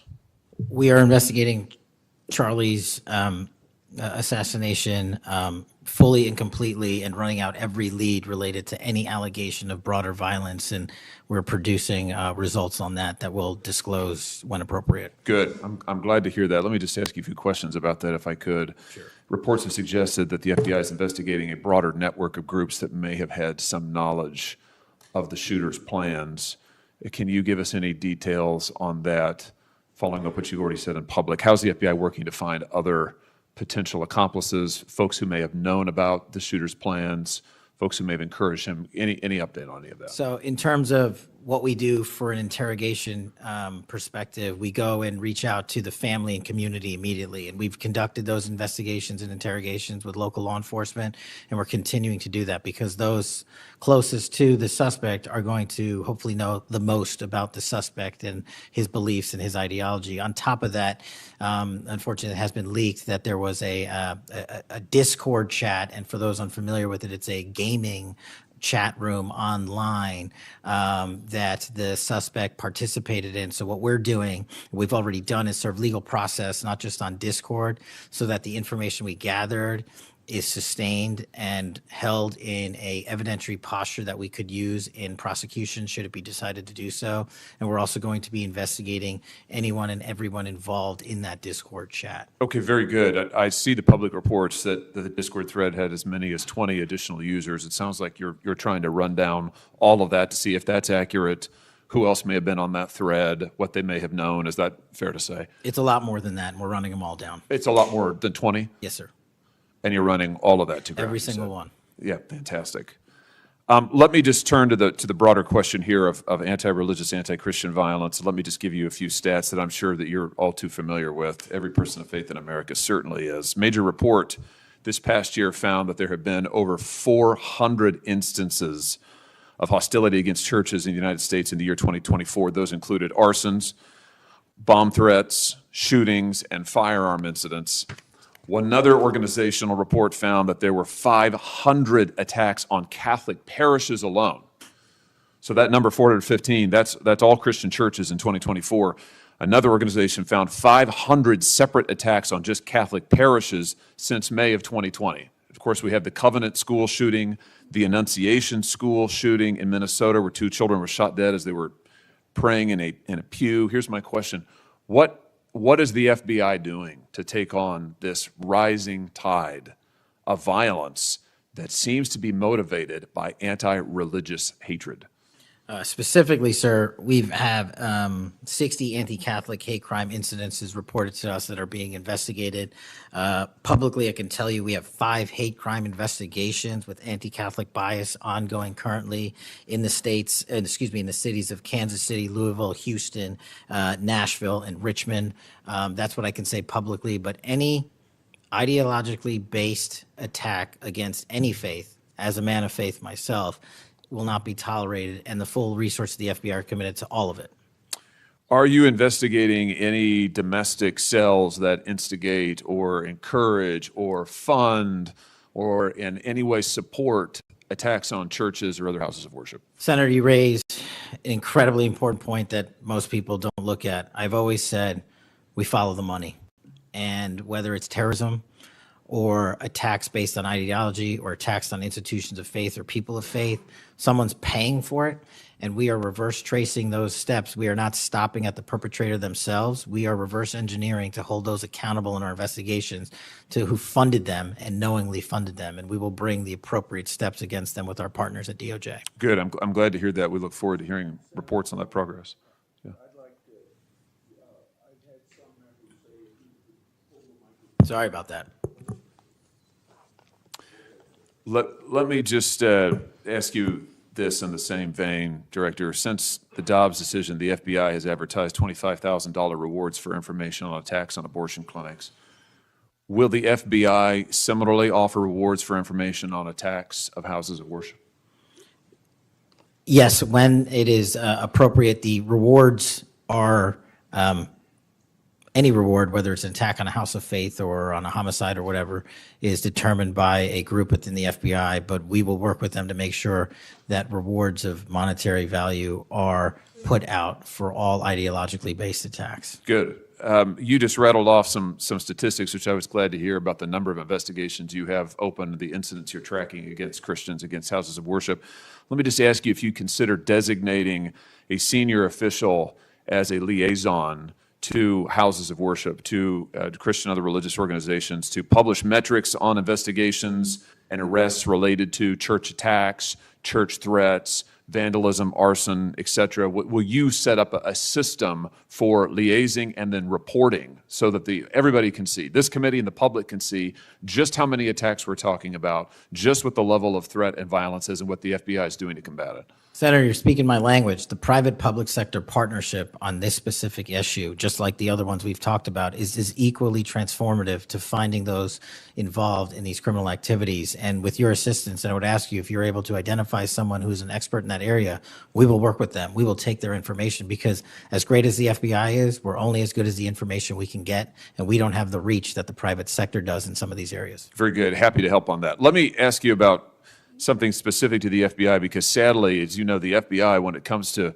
anti-religious animus, has been part of the problem before you got to this agency.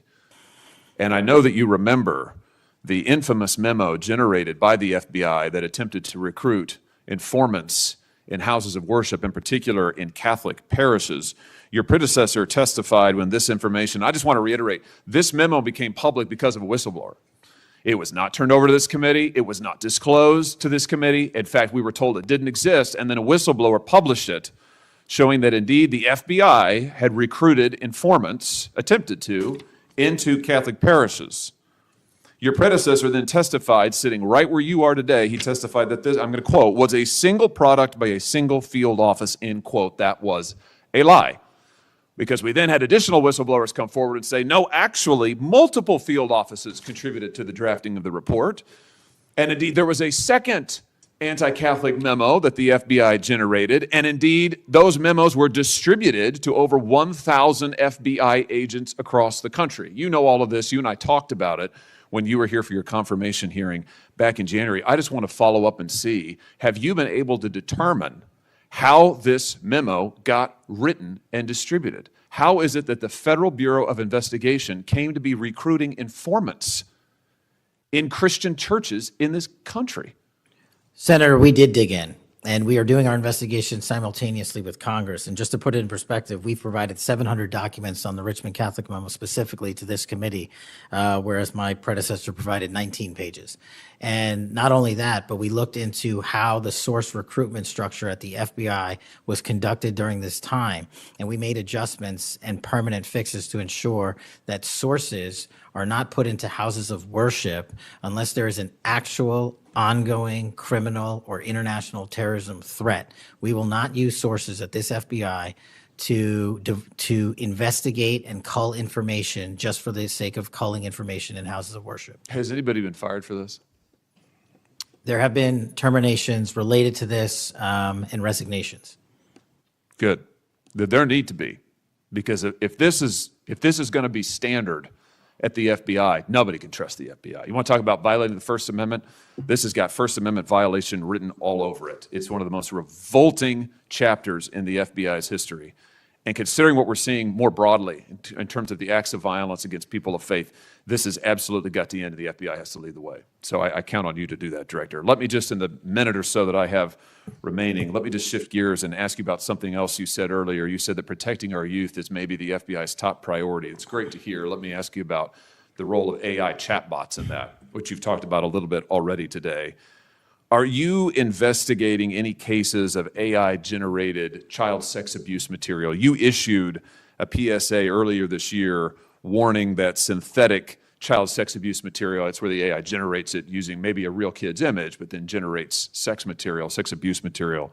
You warned that that was illegal under federal law. Is the FBI investigating any instances of this synthetic CSAM material generated by AI that you could speak to? We are investigating dozens of those matters because, let me just say this, as far as the FBI is concerned, generative AI that produces CSAM, child sexual abuse material, under our investigative authorities is treated as equally as if it were actual child sexual abuse material. There's no difference for me in the FBI on this. Let me just ask you one other thing in this vein. I'm sure you've seen the reporting that Meta's AI rules, their own internal guidelines, allowed their chatbots to have sensual, that's their word, sensual conversations with children. We've had instances, multiple instances of children, minors, taking their own lives at the behest of chatbots that instructed them with specificity on how to do it. What's the FBI's role here in investigating what is going on with these chatbots, with these AI companies encouraging? I mean, listen, if an actual person did that, we would say that's grooming. We would say that's child abuse. These companies are doing it. Their own guidelines allow it. What can we do about that? You're referring to NVE, nihilistic violent extremism, and the 764. It has been made a priority of the FBI because they are targeting children, and these chatbots and these generative AI are getting coupled with actual humans who are using them and releasing them because they can do the work faster and quicker than humans can and get into spaces like social media where humans have a difficulty in engaging. And what we're doing is treating any extension of generative AI as the criminal themselves. And we have, I think, I've got to get the number back to you, but over 1,000 investigations related to NVE. We've had numerous takedowns and arrests of 764 individuals. And we are educating, this may be the most important part, I'm directly engaging with the social media and media companies, the internet service providers, to find a way to shut down. There's nothing I can do at the FBI to force them to shut it down, but work with you in Congress to find a way to work with our partners to get that shut down permanently. Thank Senator you. Coons. Thank you, Chairman Grassley. Thank you, Chairman, for calling this hearing. I'm grateful we're continuing this committee's long tradition of oversight, and in particularly today, oversight of the FBI. Director Patel, thank you for being here. There's a number of issues I hope that we can speak to. I want to start by reading something you said to me during your confirmation hearing under oath. I have no interest, no desire, and will not, if confirmed, go backwards. There will be no politicization at the FBI. Then you looked me in the eyes and said there will be no retribution actions taken by the FBI should I be confirmed as director. I told you that in your office. I tell you that again today. I'm concerned that that's not what's happened, that since you took over as director, you've forced out senior leaders across the Bureau, in particular targeting those that worked on investigations of President Trump. The former acting director has just sued you for firing him for political reasons. So did a leader in the D.C. field office. And the well-respected leader of the Salt Lake City office was pushed out last month, leaving that office shorthanded at a particularly difficult time. I'm worried that these actions compromise the Bureau's ability to keep Americans safe. Hundreds of agents have resigned. You are lowering application standards to fill vacancies. You've reassigned large numbers of agents to work on immigration and street crime, issues other law enforcement agencies can handle, perhaps more effectively with the FBI, but I'm concerned that this compromises the Bureau's ability to address national security risks, uniquely its capability. In fact, you've shut down the Office of Integrity and Compliance, which makes sure that agents act in a lawful and ethical way, and reassign staff away from domestic terrorism investigations exactly at a moment I think we are all concerned about it. I also have to ask, you came before the Appropriations Committee in May and told us you wanted a $500 million budget cut for the FBI, literally an effort to defund the police. I am grateful for the work of the men and women of the FBI. They've done great work this year in Delaware, partnering with the Dover Police Department to support human trafficking victims, partnering with the Middletown Police Department on armed robbery and carjacking. And it's urgent, I think, that we fix the direction and the prioritization within the FBI. And I wish we could focus on those efforts today. But I'm seeing an FBI leadership more focused on social media clout and on political revenge than on fighting crime. Director, have you ever ordered that an FBI employee be terminated because he or she worked on an investigation into President Trump?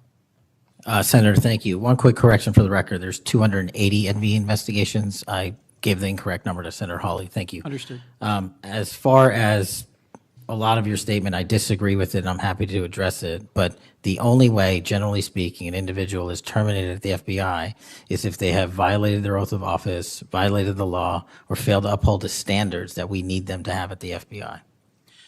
So those who say that they've been fired because of working on investigations into President Trump are lying or misrepresenting? Well, those matters are alleged in litigation, which is ongoing, so I can't comment on those specifically. Could you comment on why you fired former acting FBI Director Driscoll?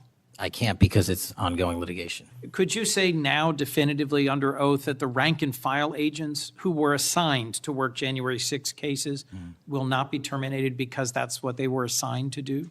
I've said it before and I've said it again. Your case assignment, as I was given case assignments when I was a young prosecutor, does not dictate your career or your termination. Thank you. Then let me go to the appropriations question. In May, you testified before the subcommittee on which I serve, defending the president's request that we slash the FBI's budget by about $500 million. The day before, you testified the opposite in front of the House. Where are we in terms of the budget request? Senator Graham earlier said if you're requesting more funding for more agents, let us know. We're nearing the end of the fiscal year. In front of the committee on which I serve here in the Senate, your request was for a reduction of hundreds of millions of dollars. Where are we? Where we are in the budget cycle is we at the FBI are in support of the president's budget, and we are in support of eliminating waste, fraud, and abuse. We've already identified tens of millions of dollars of duplicative contracts that the FBI was spending on software and private sector engagements. We've also identified duplicative workloads. So we are transitioning those folks out of doing the same thing twice over and into the field.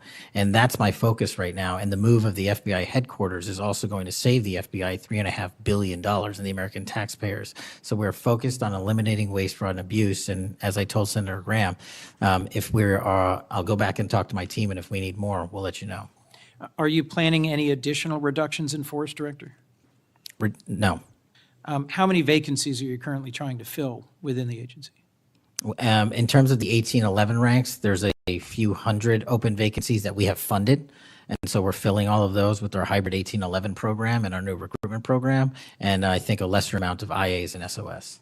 So if hundreds of agents have retired or taken the fork in the road offer, and you have vacancies, but you're requesting 500 million less, how does having fewer FBI agents help you tackle violent crime and address our national security issues? Just to put it in perspective, cybersecurity Senator, issues? sorry, I didn't mean to cut you off. If we had this 500 million, we've done the math. It would take us 14 years to onboard every vacancy that's on the books currently at the FBI, because we can't hire these folks and train them overnight. It's a years-long process. So we are currently focused on recruiting the best and filling the positions to the best of our needs. And we, even if we had this extra money, wouldn't be able to hire them overnight. We're looking for where the need is greatest, where in the country we need to send them, and how we can change the training requirements, which is why I'm thrilled to have police officers. They might not have a college degree, but they got the street smarts and the cop smarts to become FBI agents, and that's what we want. Let me turn to Section 702. Yes, sir. When you testified in front of the CJS subcommittee, we talked about this issue. You told me you were in favor of reauthorizing FISA Section 702 when it expires next year, so long as the reforms implemented last year, reforms like better training for agents and real consequences for inappropriate searches of Americans' communications, were maintained. You also said that you had some ideas about how to make Section 702 better going forward. Can you give me an update on the FBI's implementation of these reforms and the direction you think it should go? Absolutely. I think you're referring to the query process, and if you're not, let me know. But any instance of abuse or mistakes that were made in the query process have now been changed. It used to be you can make multiple mistakes and continue to access the query database system. I've changed that. If you make a mistake, you're immediately sidelined, a review is conducted, and if it was an actual mistake, i.e., there should have been S on the end of that name and there wasn't, then we put you back in. But we have to review those matters. So that's happening. And if there was an intentional mistake, you have no more access to the 702 query system and its database. So we've also done an audit of the entire 702 system and the query databases. And now we are nearly 100% of the audit. And I think we found one or two, I'll have to get back to you, quote unquote, mistakes within that system, which are currently being reviewed. Thank you. You had told me in May that you'd send me updated statistics about the Section 702 searches of Americans' data. I haven't received it. When will I get that? I'll work with my team to get that to you, Senator. And frankly, in May, when you were testifying that you were implementing these reforms, you were also closing down the Office of Internal Auditing at the FBI. Now, that was the office created in the first Trump administration to improve the Bureau's compliance with Section 702.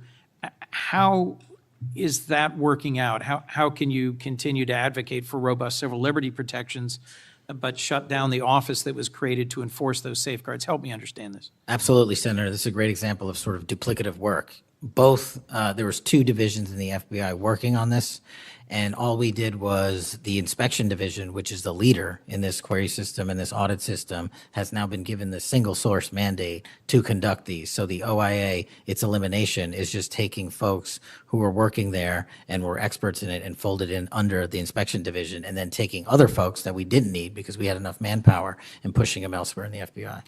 I'm concerned about the rise in threats against members of our judiciary. What are you Yes, sir. doing with the U.S. Marshal Service to help protect our federal judges and with state and local judicial systems to help provide some of the expertise of the FBI in protecting them as well? I share your concern, Senator. We have 35 open investigations, 17 against federal judges, and the remainder against state court judges and threats that they have received. And as you know, federally, there's a specific statute which prohibits that. So we are working up those cases and referring them to prosecution where we can meet the threshold for evidence. In your written testimony, you referenced how counter-UAS legislation expires and we need to resolve the conflict in jurisdiction and authority. I agree, this is an urgent concern. I have heard from state and local law enforcement about it, from the folks responsible for major events, whether it's sports or concerts or public events. Given the tragic increase in political violence, I'm very concerned about the misuse of drones and the potential of there being a catastrophic event. What could we do to address this challenge? Well, obviously, reauthorizing the capabilities that we have under the Counter-UAS program. But just to highlight what the FBI is specifically doing, we've been given the mandate to work with DHS to secure not just the Club World Cup that we had, by the way, which occurred in 32 matches across the country without any significant incident, which we're proud of, and we're taking that model for the next World Cup and also the Olympics. But the reason I bring that up is because we pushed out our counter-UAS programs to address the security needs, and that's where our focus is on events like that. Mr. Senator Director, Kennedy. thank you for your testimony. I look forward to working on actually solving criminal problems and reducing the extent to which what we're going back and forth about is more political and partisan point scoring and more actually solving crimes for the American people. Yes, sir. Senator Kennedy. Mr. Director,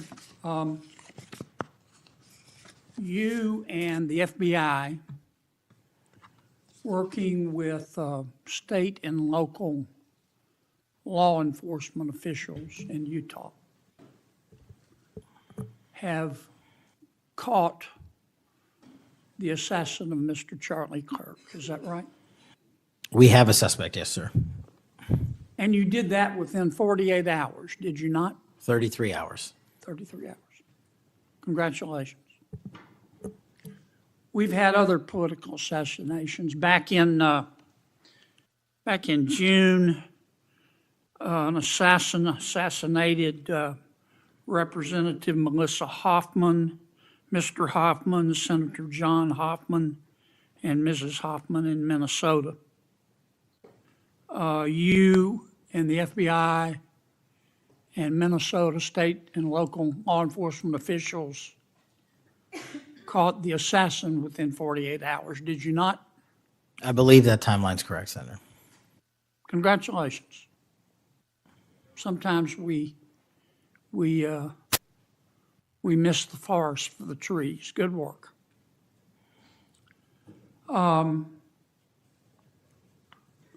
Did Mr. Kirk's assassin act alone?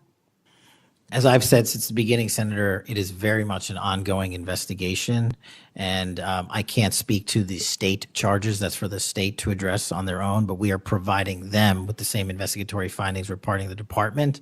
And as I noted to Senator, I believe it was Cornyn or Hawley, that there are a number of individuals that are currently being investigated and interrogated, and a number yet to be investigated and interrogated specific to that chat room. So we are very much in our ongoing posture of investigation. So others could have been involved. Yes, sir. Okay. I asked you this last time you were here. Cash, you remember Mr. Peter Strzok and Ms. Lisa Page? Yes, sir. Mr. Strzok was an FBI agent. Ms. Page was an FBI lawyer. They were both very aggressive anti-Trump political activists who allowed their political opinions to affect their work at the FBI. Is that a fair statement? I believe their text messages and their testimony that was secured by the OIG and DOJ speak for themselves. In fact, Mr. Strzok and Ms. Page were having an extramarital affair, and at one point, Ms. Page texted Mr. Strzok, quote, "Trump's not ever going to be president, right? Right?"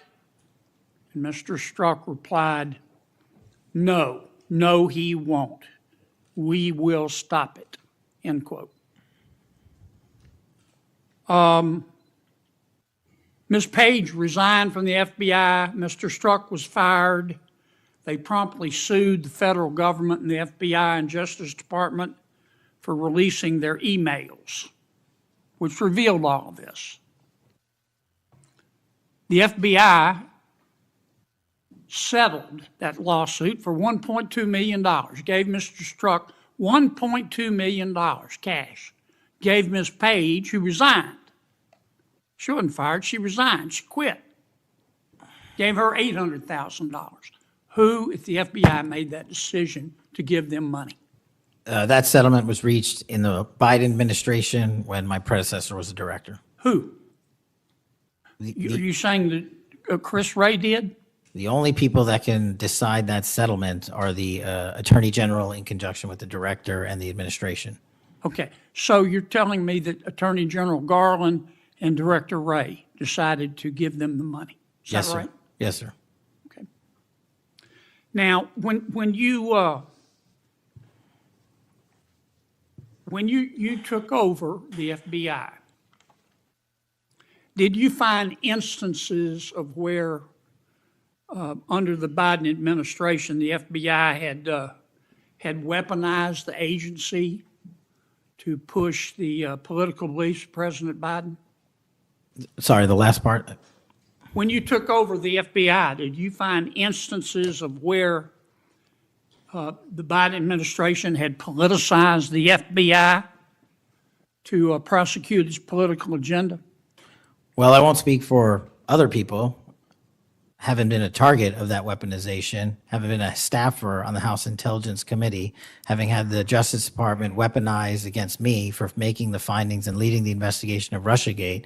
I know what that feels like, and that's why as the FBI director, I'm committing to not ever have that ever happen again, but I'm also committed to fully investigating what was done, and that matter is still ongoing. So I assume, I take it your answer is yes. Yes, sir. And you're firing those people, is that right? Anyone that politicizes their job at the FBI will not work at the FBI. Okay. You've heard some of my colleagues either implicitly or otherwise suggest that you have politicized the FBI to prosecute the political beliefs of President Trump. Is that true?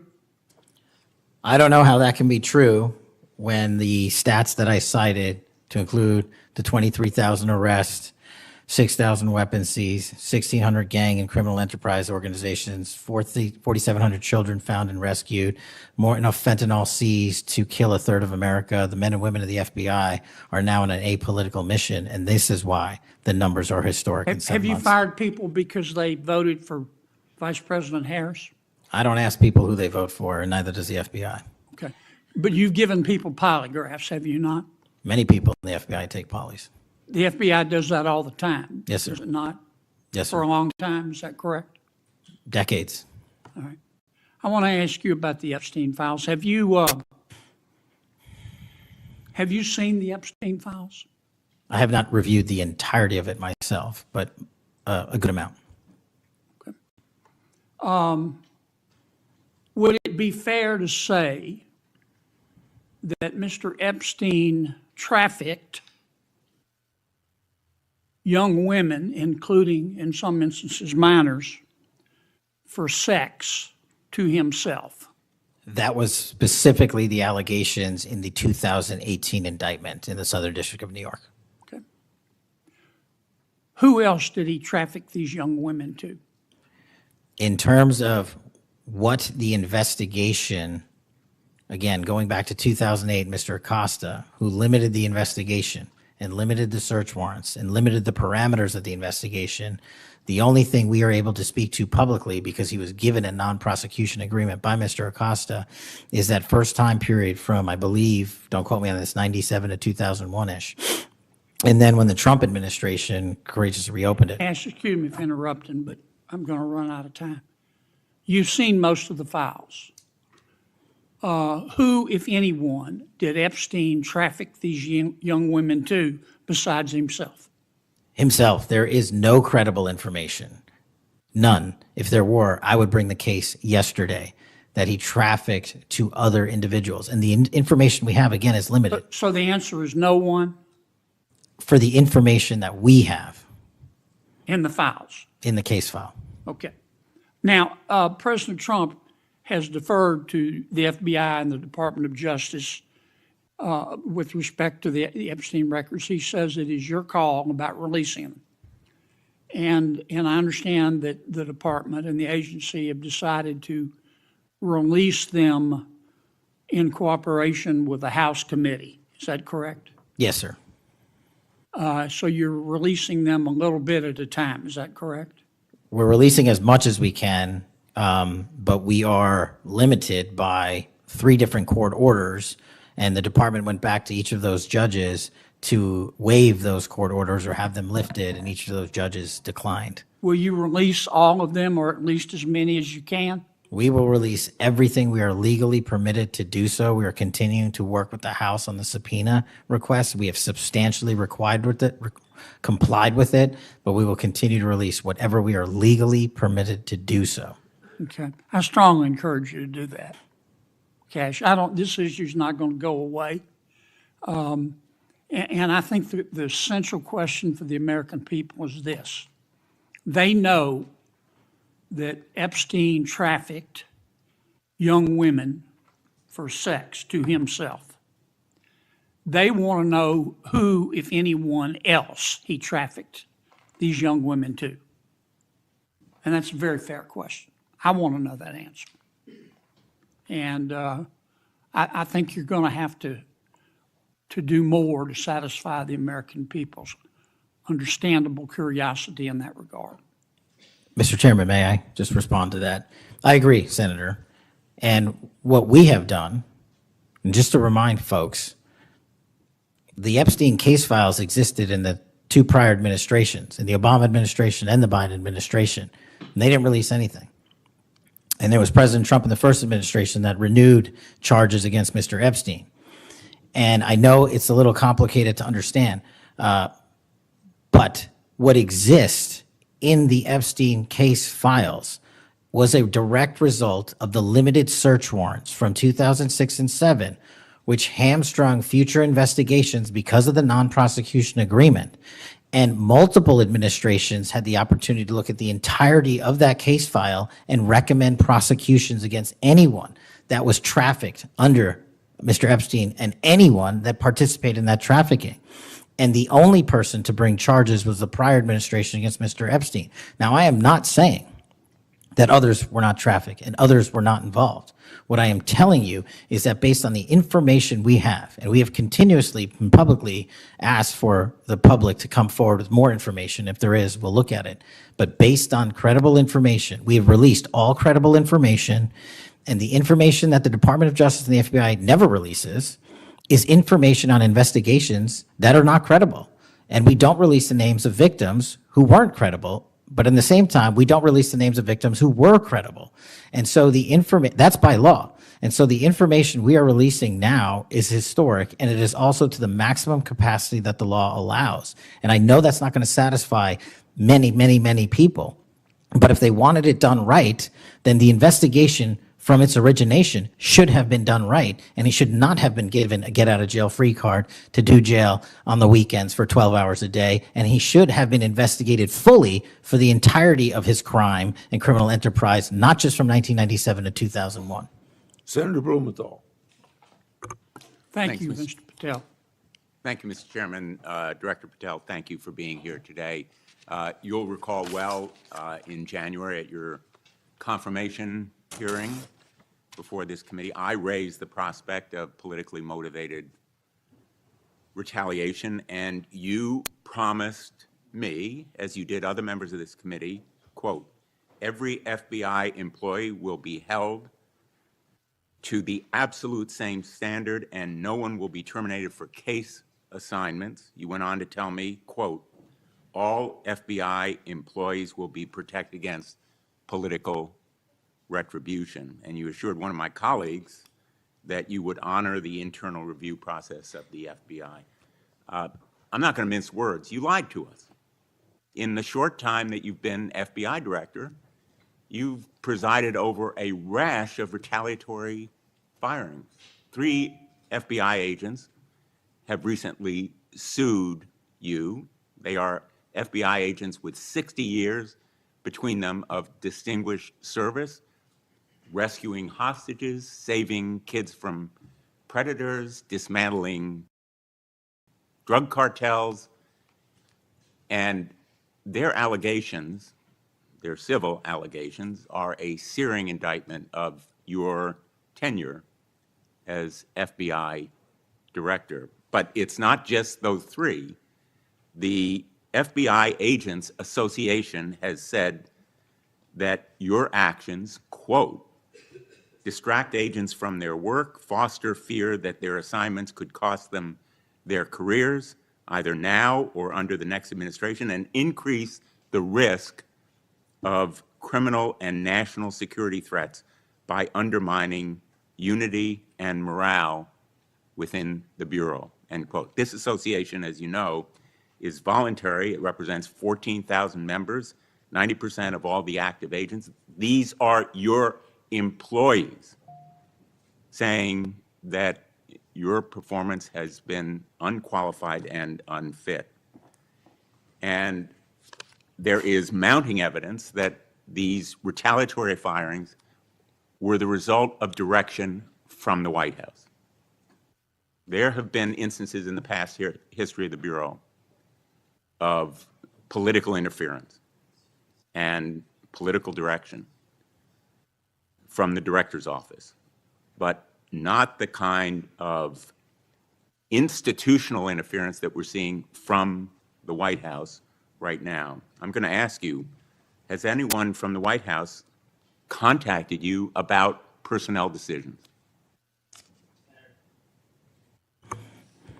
I completely disagree with your entire premise that I have lied or am misleading the FBI. If I were, the results that I announced today by the men and women of the FBI and the historic records we are doing to keep this country safe would not be possible. The men and women of the FBI are responding to our leadership and this administration's priorities.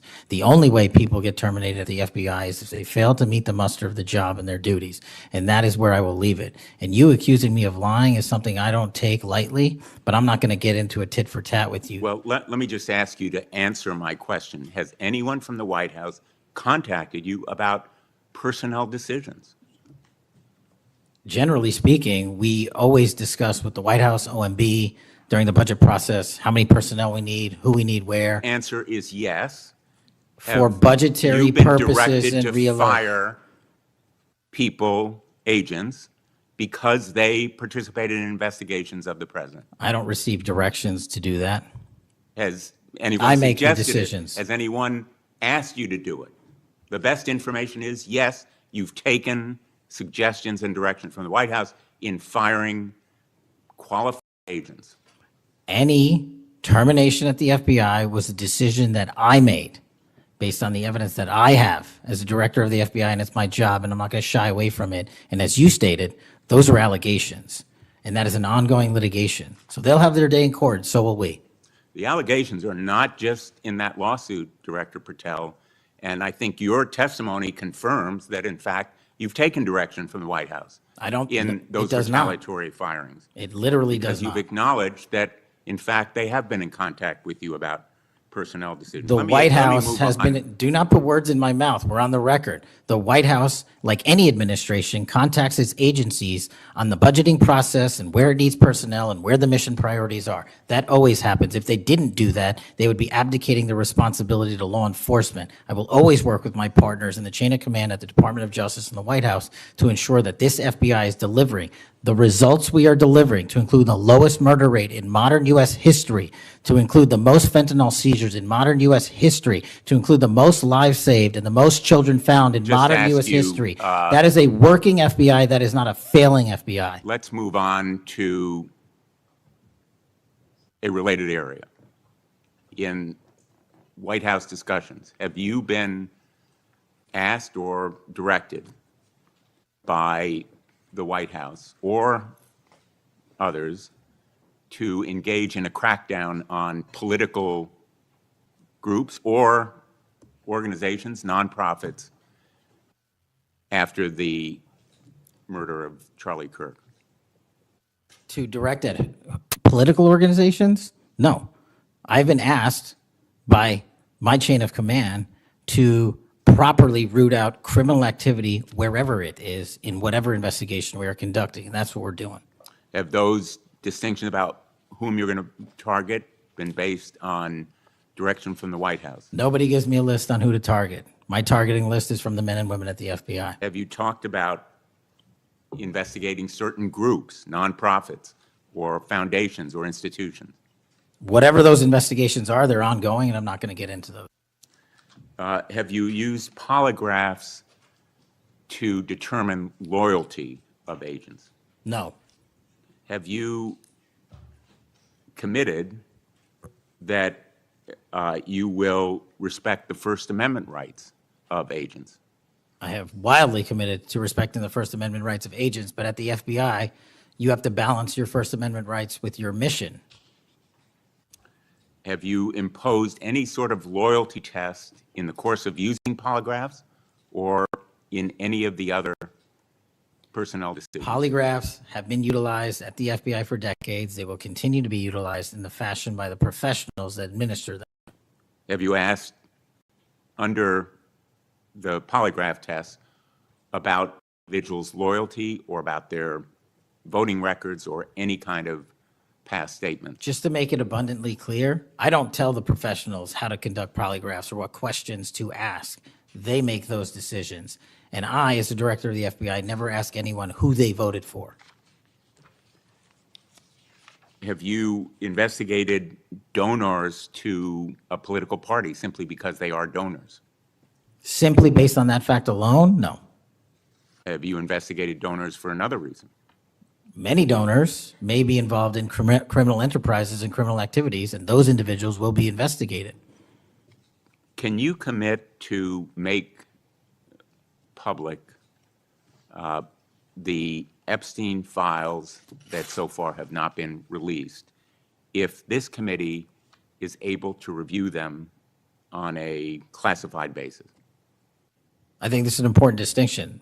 The Epstein case file is not classified to my understanding.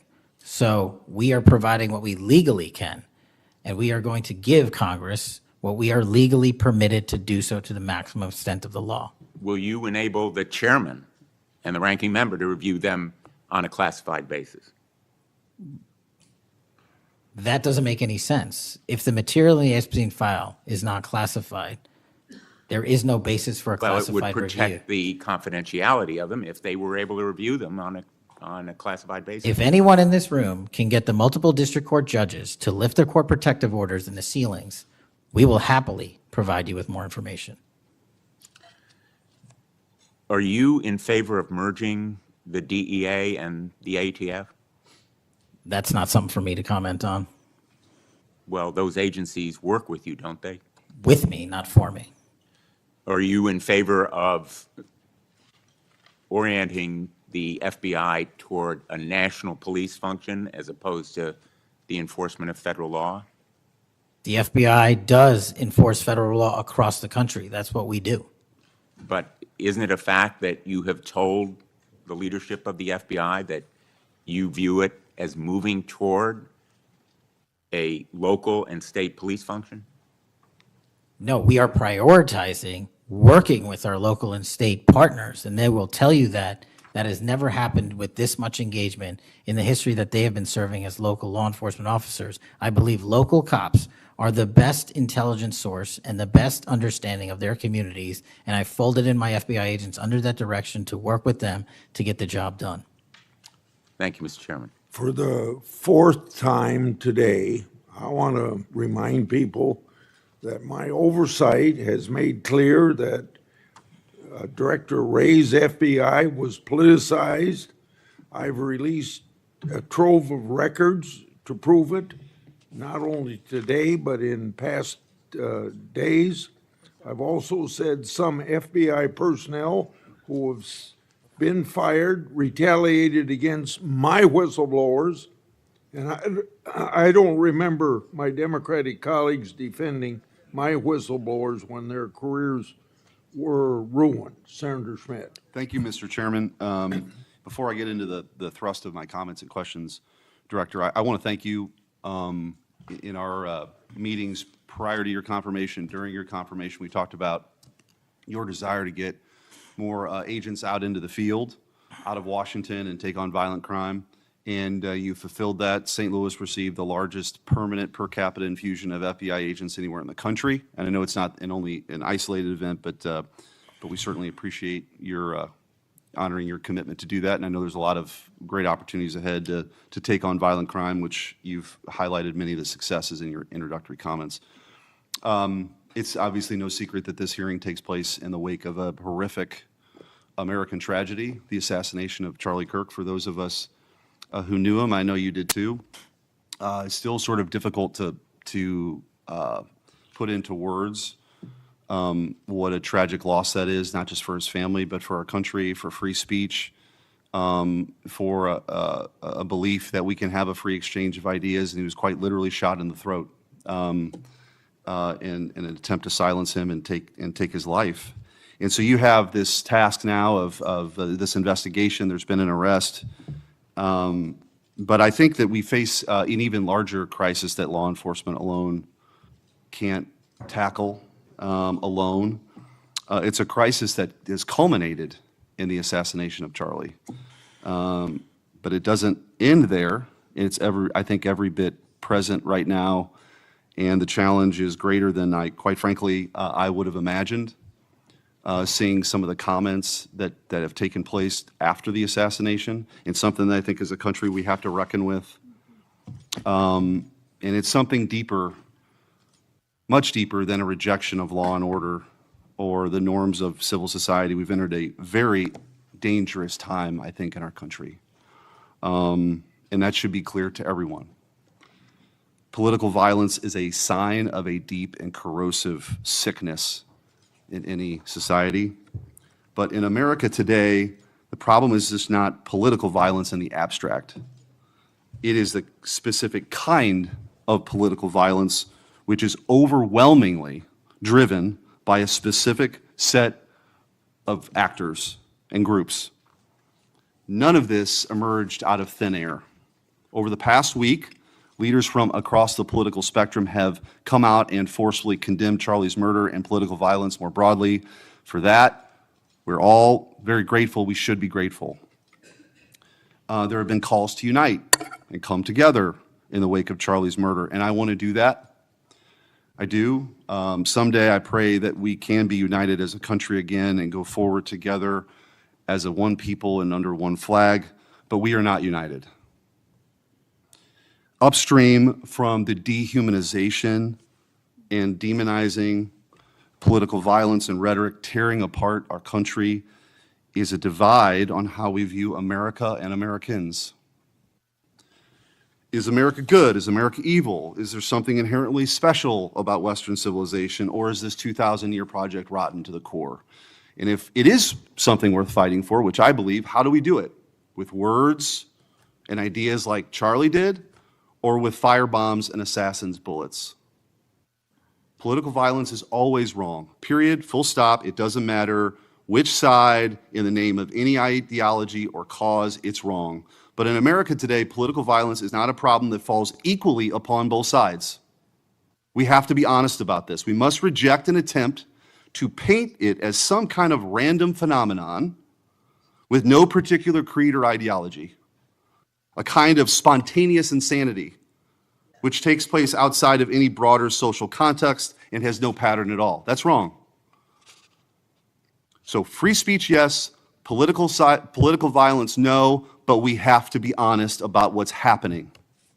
Already, we're hearing people talk about Charlie's assassination in those terms. We're told that we can't possibly know what drove a killer to plan and carry out a murder of the most prominent conservative activist in America. But that's a lie. We do know.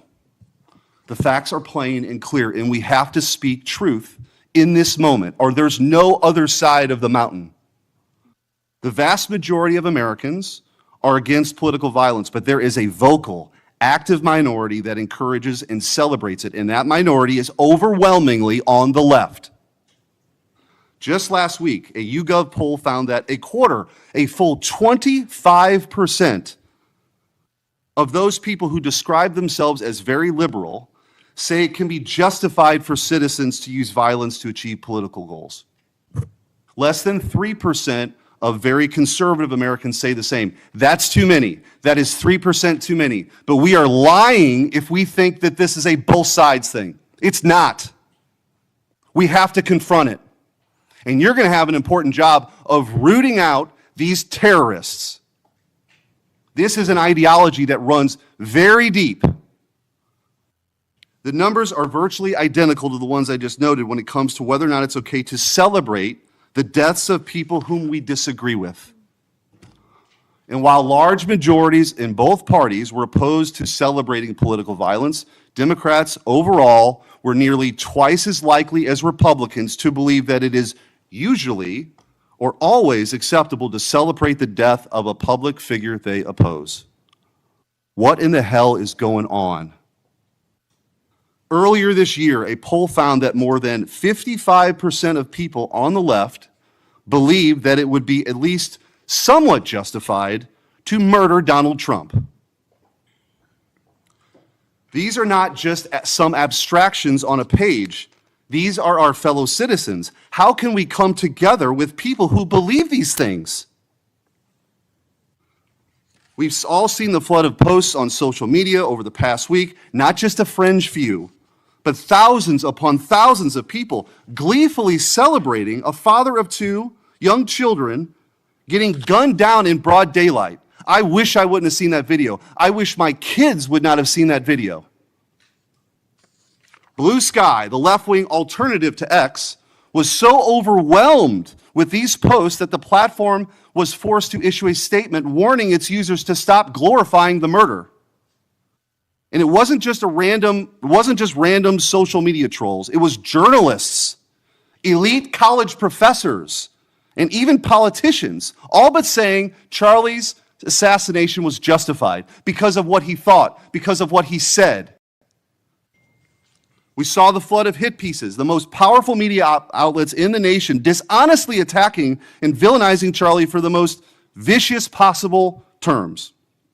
How can you ask us to unite under that? There can be no unity between good and evil. Somebody has to win this thing. And as a country, we have to absolutely reject it. And don't tell me it's both sides.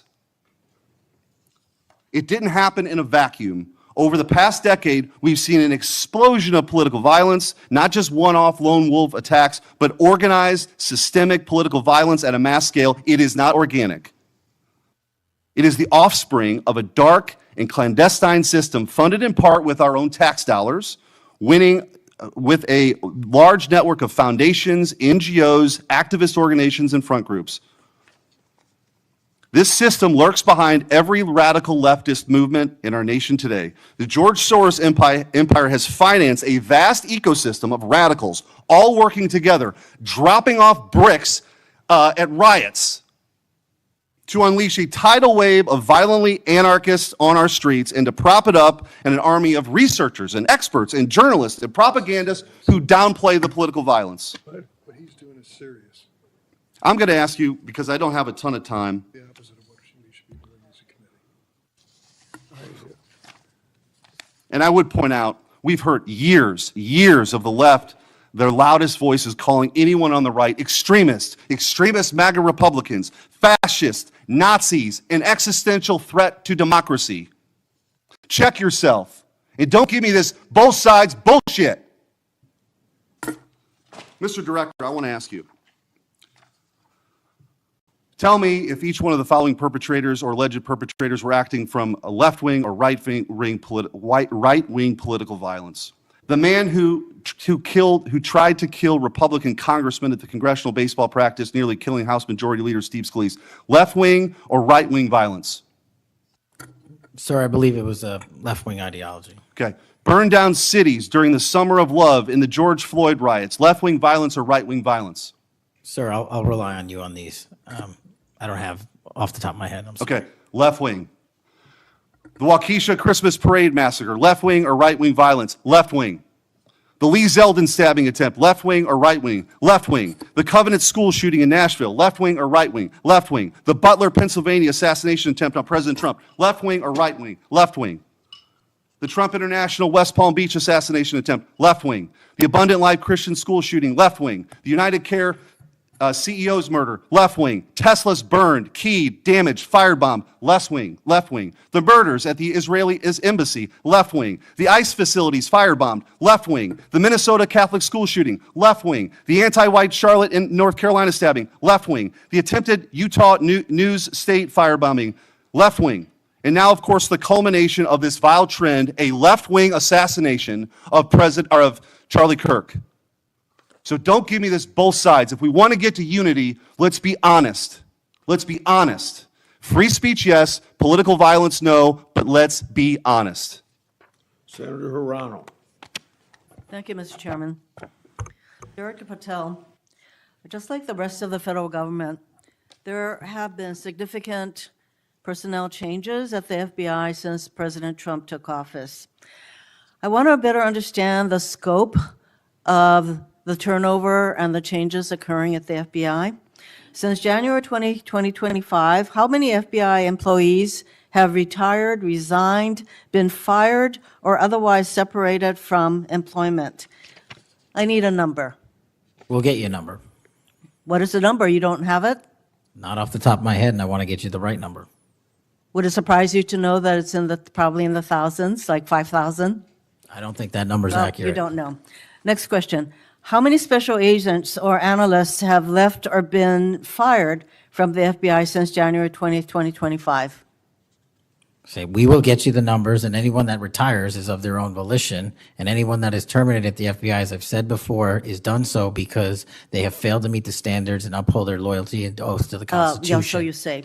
Next question. How many executive assistant directors, or special agents in charge have left or been fired from the FBI since January 20th, 2025? Again, people leaving on their own accord or terminations were done by the standards set at the FBI that have been carried out With consistently. this question, I'm getting to the leadership of the FBI, and you don't have that answer. Next question. Which field office, division, or directorate has lost the most personnel since January 2025? And do you have the answer to that question? Yeah, actually, every single field office in the country, including Hawaii, has received a plus-up of FBI agents because we're pushing them out to the field. Okay, so you're telling me that no field office, division, or directorate has lost any personnel since January 20th, 2025? That's your answer? In Hawaii, there's been a plus-up. In every single state that I'm looking at, we have allocated a plus-up for field offices across the country so that the FBI can continuing the historic achievements it's done in these last 7 months. When you're talking about firings, you're looking for a media hit and a fundraising clip, and I'm not going to give it to you. It doesn't matter under what basis they left. I just want to know how many have left. And I think your testimony is nobody has left. Next question. Nope, Which that's field- not my testimony. You asked it one time, I answered it one time. You didn't get the answer you wanted for your clips. Next You keep question. asking it, and I told you I'd get you the numbers, but you can keep asking it. Which field office, division, or directorate has gained the most personnel since January 2025?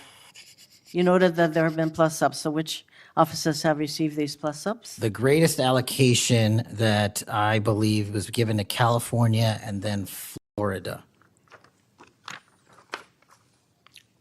Where were those offices? California and Florida. Thank you. Director Patel, you often refer to FBI agents as cops. All of us, Democrats and Republicans, support the police officers who keep our communities safe. But while our states, cities, counties, and towns all employ police officers to protect our communities, Congress has empowered and equipped the FBI to take on missions that local police cannot, especially taking on terrorists, hackers, and spies. I'd like to assess how well the FBI is able to handle its specialized missions under your leadership. The FBI is the nation's lead federal law enforcement agency for investigating and preventing acts of domestic and international terrorism. And yet the executive assistant directors in charge of the FBI's national security and intelligence branches were both forced out at the beginning of the year. Who replaced them in those positions?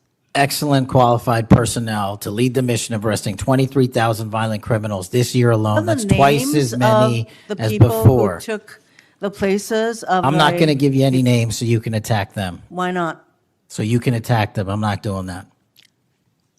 The You're not people gonna sitting give in me the those seats names are of- extremely qualified to handle the job. We You're not would gonna not give have me the the names results. of We would- personnel who We would should not be have the on your reduction website. of Fine, violence in the moving state on. of Hawaii if we did not allocate the Earlier resources we this did. year, FBI counterterrorist special agents and investigators were reassigned to assist with immigration enforcement. Reportedly, these counterterrorism experts were returned to the jobs they trained for in late January after Iran threatened to retaliate for our strikes on their nuclear facilities. Have those experts remained in the jobs they trained for since that time? Yes or no? FBI agents' primary responsibility is exactly what they are assigned to do. We always work with our So since they interagency returned part. to their If positions, you're not are going to they let me still in answer, those why don't you positions? just do your soliloquy in the 4.5 minutes you I have am left? not asking for a soliloquy. It's just a yes or no. Are those people who were returned to their jobs still on those jobs? Yes or no? They never left. What was that? They never left their primary job. It is a surge of resources in law enforcement working with the interagency to combat violent crime and reduce They were violent never- crime in okay, they were never historic reassigned to do proportions. That's your testimony. Okay, Director Patel, the FBI is also the lead federal agency for investigating cyber attacks and Yes. cyber intrusions, both by foreign nation states and by non-state hacker groups. Since President Trump's inauguration, the executive assistant director in charge of the criminal and cyber branch and the head of the FBI's cyber division have both left the FBI.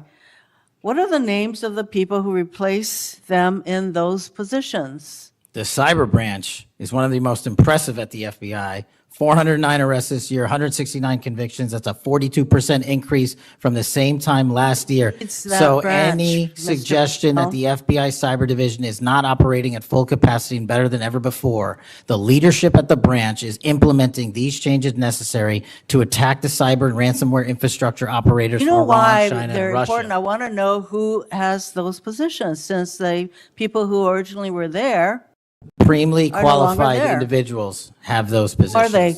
Supremely qualified Who individuals. are they? What are the names? You're not You getting don't them. know. Special agents who investigate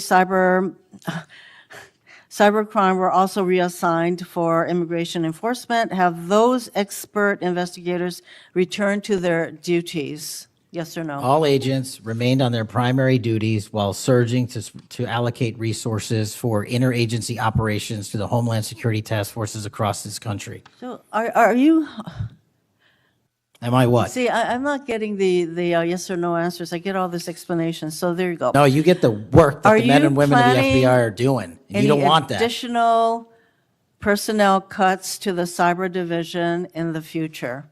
The only people that will be terminated at the FBI will be those that violate their oath of office or fail to meet the high standards at the FBI.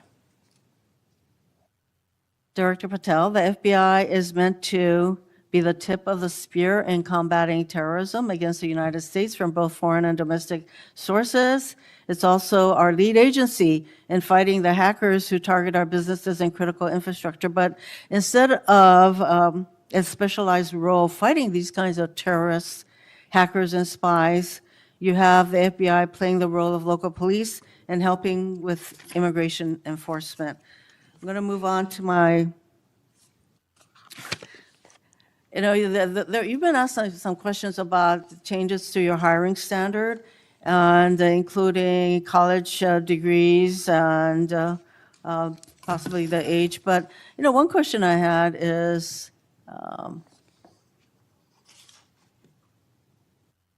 that you are now requiring applicants to be able to do a certain kind of pull-ups, which a lot of women cannot because of physiological differences. Are you requiring these kinds of pull-ups? We are requiring a physical program at BFTC at Quantico because FBI agents carrying guns in the field have to chase down bad guys and do really hard work. The physical fitness standards of those agents So are are being you requiring appropriately these assessed. kinds of pull-ups? We are requiring everybody to pass the 1811 standards at BFTC. If you want to chase down a bad guy Excuse me, and put the him in reason I handcuffs, you asked- better be able to do a pull-up. The reason I ask is that there are concerns about whether or not able to do these kinds of harsh pull-ups is really required of FBI agents. Doing one Anyway, pull-up Mr. is not Patel, harsh, I and there are am always gravely medical concerned. exemptions to that.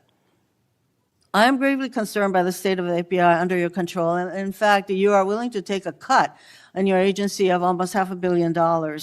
So the FBI is losing dedicated employees, decades of expertise and specialization, leading to loss to early retirements, firings, and reassignments to immigration enforcement or conducting local police work. Thousands have already left. For as long as you remain as the head of the FBI, I fear the number of departures and summary firings will continue to grow. Mr. Patel, before the vote on your nomination of this committee, I noted that your most significant qualification, this is not just something that I noted, but others, your most significant Gets this place going. qualification was your 100% loyalty to President Trump. And I fear that that continues to be the motivating factor in your position as FBI director. Thank you, Mr. Chairman. Mayor, Mr. Chairman. Director Patel, did you have Yes. anything you wanted to say now? That is an entire falsehood. You can delete my 16 years of government service to multiple administrations all you want. The fact is that I was a public defender. I was a national security prosecutor. I was a House intelligence staffer. I was a deputy director of intelligence. I was a chief of staff to the Department of Defense and the Secretary of Defense. I led the counterterrorism missions for the White House.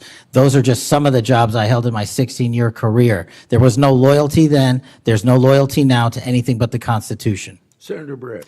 Yes. Well, before I begin, I want to thank Senator Hirono for what she said, acknowledging that there are physical differences between men and women. Talking about that women wouldn't be able to do as many pull-ups, and I think that she was making a case here that there should be different standards. There's a thing called Title IX, and this is why we continue to say we should have biological men and men's sports and biological women and women's sports. And so I look forward to utilizing that to talk to all of my colleagues on the other side of the aisle. Maybe they will stand with us in helping us protect women's sports. I think she made a great argument there for it. Moving on to today, Director Patel, thank you for being here. Thank you for your commitment to making sure that America is safe again. Thank you for doing that coast to coast and within our cities. I certainly look forward to talking about that and talking about your historic gains in these areas. But I would be remiss if I didn't begin my questioning with you about the horrific events that we have seen over the last week. Obviously, our heart breaks. Not only for Erica and Charlie's two children and for parents and families, but for America and for those of us who knew him, you being chief among those. So just my sincere condolences and thank you for the steps that you and the FBI have taken to make sure that we have someone within custody and we're going to be able to move forward with that. But if you look over the last, since last summer alone, we had 2 assassination attempts on the president. We've had an arson attack on the governor Shapiro there in Pennsylvania. You have the murder of the state representatives, Melissa Hortman and her husband in Minnesota, along with the shooting of State Senator John Hoffman and his wife. Several anti-Semitic attacks, several attacks on Christians that were noted by Senator Hawley. We had the killing of 2 Israeli embassy staffers here in D.C., the June firebombing in Colorado. We could go on, and we saw a culmination, as Senator Schmidt said, with the brutal assassination of Charlie Kirk last week. I appreciate you committing to both Senator Hawley and Senator Kennedy, talking about making sure that all that are involved are held accountable. I think that is critically important, and I think that America needs that transparency. I want to read you some words of Vice President J.D. Vance. He said, "If we want to stop political violence like what happened to Charlie Kirk, we have to be honest about the people who are celebrating it and the people who are financing it." My question to you is, in light of Charlie's murder and all of the things that we have just referenced and have been talking about today, what steps is the FBI taking to more aggressively crack down on those who promote, encourage, finance, fund these types of engagements and this type of political violence? Thank you, Senator, for your kind words. So in terms of how we crack down on the root cause of this violence, for now putting aside the ideological motivations and how they got there, The monetary issue is a real issue, and as I've said before, we follow the money. So we work with our partners at the Treasury Department to trace where the money came from, how these individuals paid for the training they received or the platforms they were using, and also how these individuals collectively got together in whatever groups they were on whatever social media sites they were on, to utilize clickbait to make money Bingo. for their ideology. And so to trace all of those, we are using, not just in in Charlie's investigation, but others, lawful process and serving 2703D orders on any entity that is related in any way financially to any of these criminal acts of violence. And we are going to hold them accountable with our partners at the Department of Justice. Excellent. I would love to stay abreast of that, and just, we must get to the bottom of it. We must follow the money. Someone is funding this discourse. Do you believe, obviously there are people here, unfortunately American citizens, that may be engaged in that, but do you also believe that some of this may be coming from overseas? Yes. Okay, let's get to the bottom of it, and let's make it stop. Yes, ma'am. I want to ask you about the Dobbs decision. So we know that it was leaked in May of 22, and then we had the Marshal Service say we found nothing in January of 23. I find that absolutely mind-boggling, that we can't figure out who leaked that opinion. We know it was done in attempts to undermine the process, and then the intimidation of the justices occurred after that. Tell me what you can do as FBI director to help us get to the bottom of what happened and actually hold someone accountable for their actions. So I can't speak to what the marshals did and how they conducted their investigation. I can tell you, generally speaking, the FBI has taken over the investigation on the leak because it was such a detrimental leak. So you commit to getting to the bottom of it. We are utilizing the full resource of the FBI as we usually do on leak investigations, and we will make sure our results are public at the appropriate time. We need answers. I want to talk about child sexual exploitation. Thank you for making protecting our youth your top priority. We know that that is the greatest gift that we have. That is our greatest treasure here in the United States, is the next generation. And finally, we have an FBI director that is putting that at the top of his list. Can you tell me the steps and the different initiatives? I've heard you talk about a couple of them. You've mentioned 764 amongst other things. Tell me what you're doing, and specifically, I want to know about when it comes to sextortion. So as a parent who is raising children right now, teenagers, and you're looking at what's happening, whether people are snapping photos and then what's happening online, I have had a number of parents sit in front of me telling me terrible, heartbreaking stories about their children ultimately taking their own life because of being blackmailed. I want to know, what steps are you taking to get to the bottom of that and to absolutely end this? If this were happening in a storefront, Mr. Director, that store would be shut down, no matter where it was, coast to coast, and yet we continue to allow these things to happen, and we've got to have a more targeted approach when we're looking at this. And so what are you doing to protect children, and specifically sextortion? So in our VCAC initiative, our Violent Crimes Against Children is our umbrella enterprise operations hub for things like Operation Enduring Freedom and Operation Not Forgotten and Operation Justice. And in things like that, those are producing the results that I told you about. 1,500 child predators arrested, 300 human traffickers arrested, 4,700 children identified and saved, a 35% increase from year to date last year alone. But specifically on your sextortion question, Senator, that is a problem that we are seeing explode on generative AI in private sector and social media companies. And what we're doing is engaging with NCMEC, the National Center for Missing and Exploiting Children, because this one stat alone should probably cause great pause. They have seen a 1,325% increase in generative AI leading to sextortion and child sexual abuse. That cannot be countermanded by the FBI alone. We have embedded people at NCMEC and have a great partnership with them.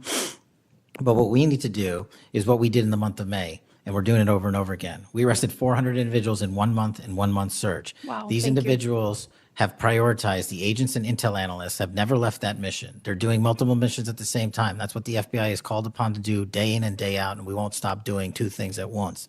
But we need help from social media companies. We need help from the private sector and the internet service providers that allow this generative AI to be hosted on their platforms. We have got to get a resolution on that with our partners in Congress and the private sector.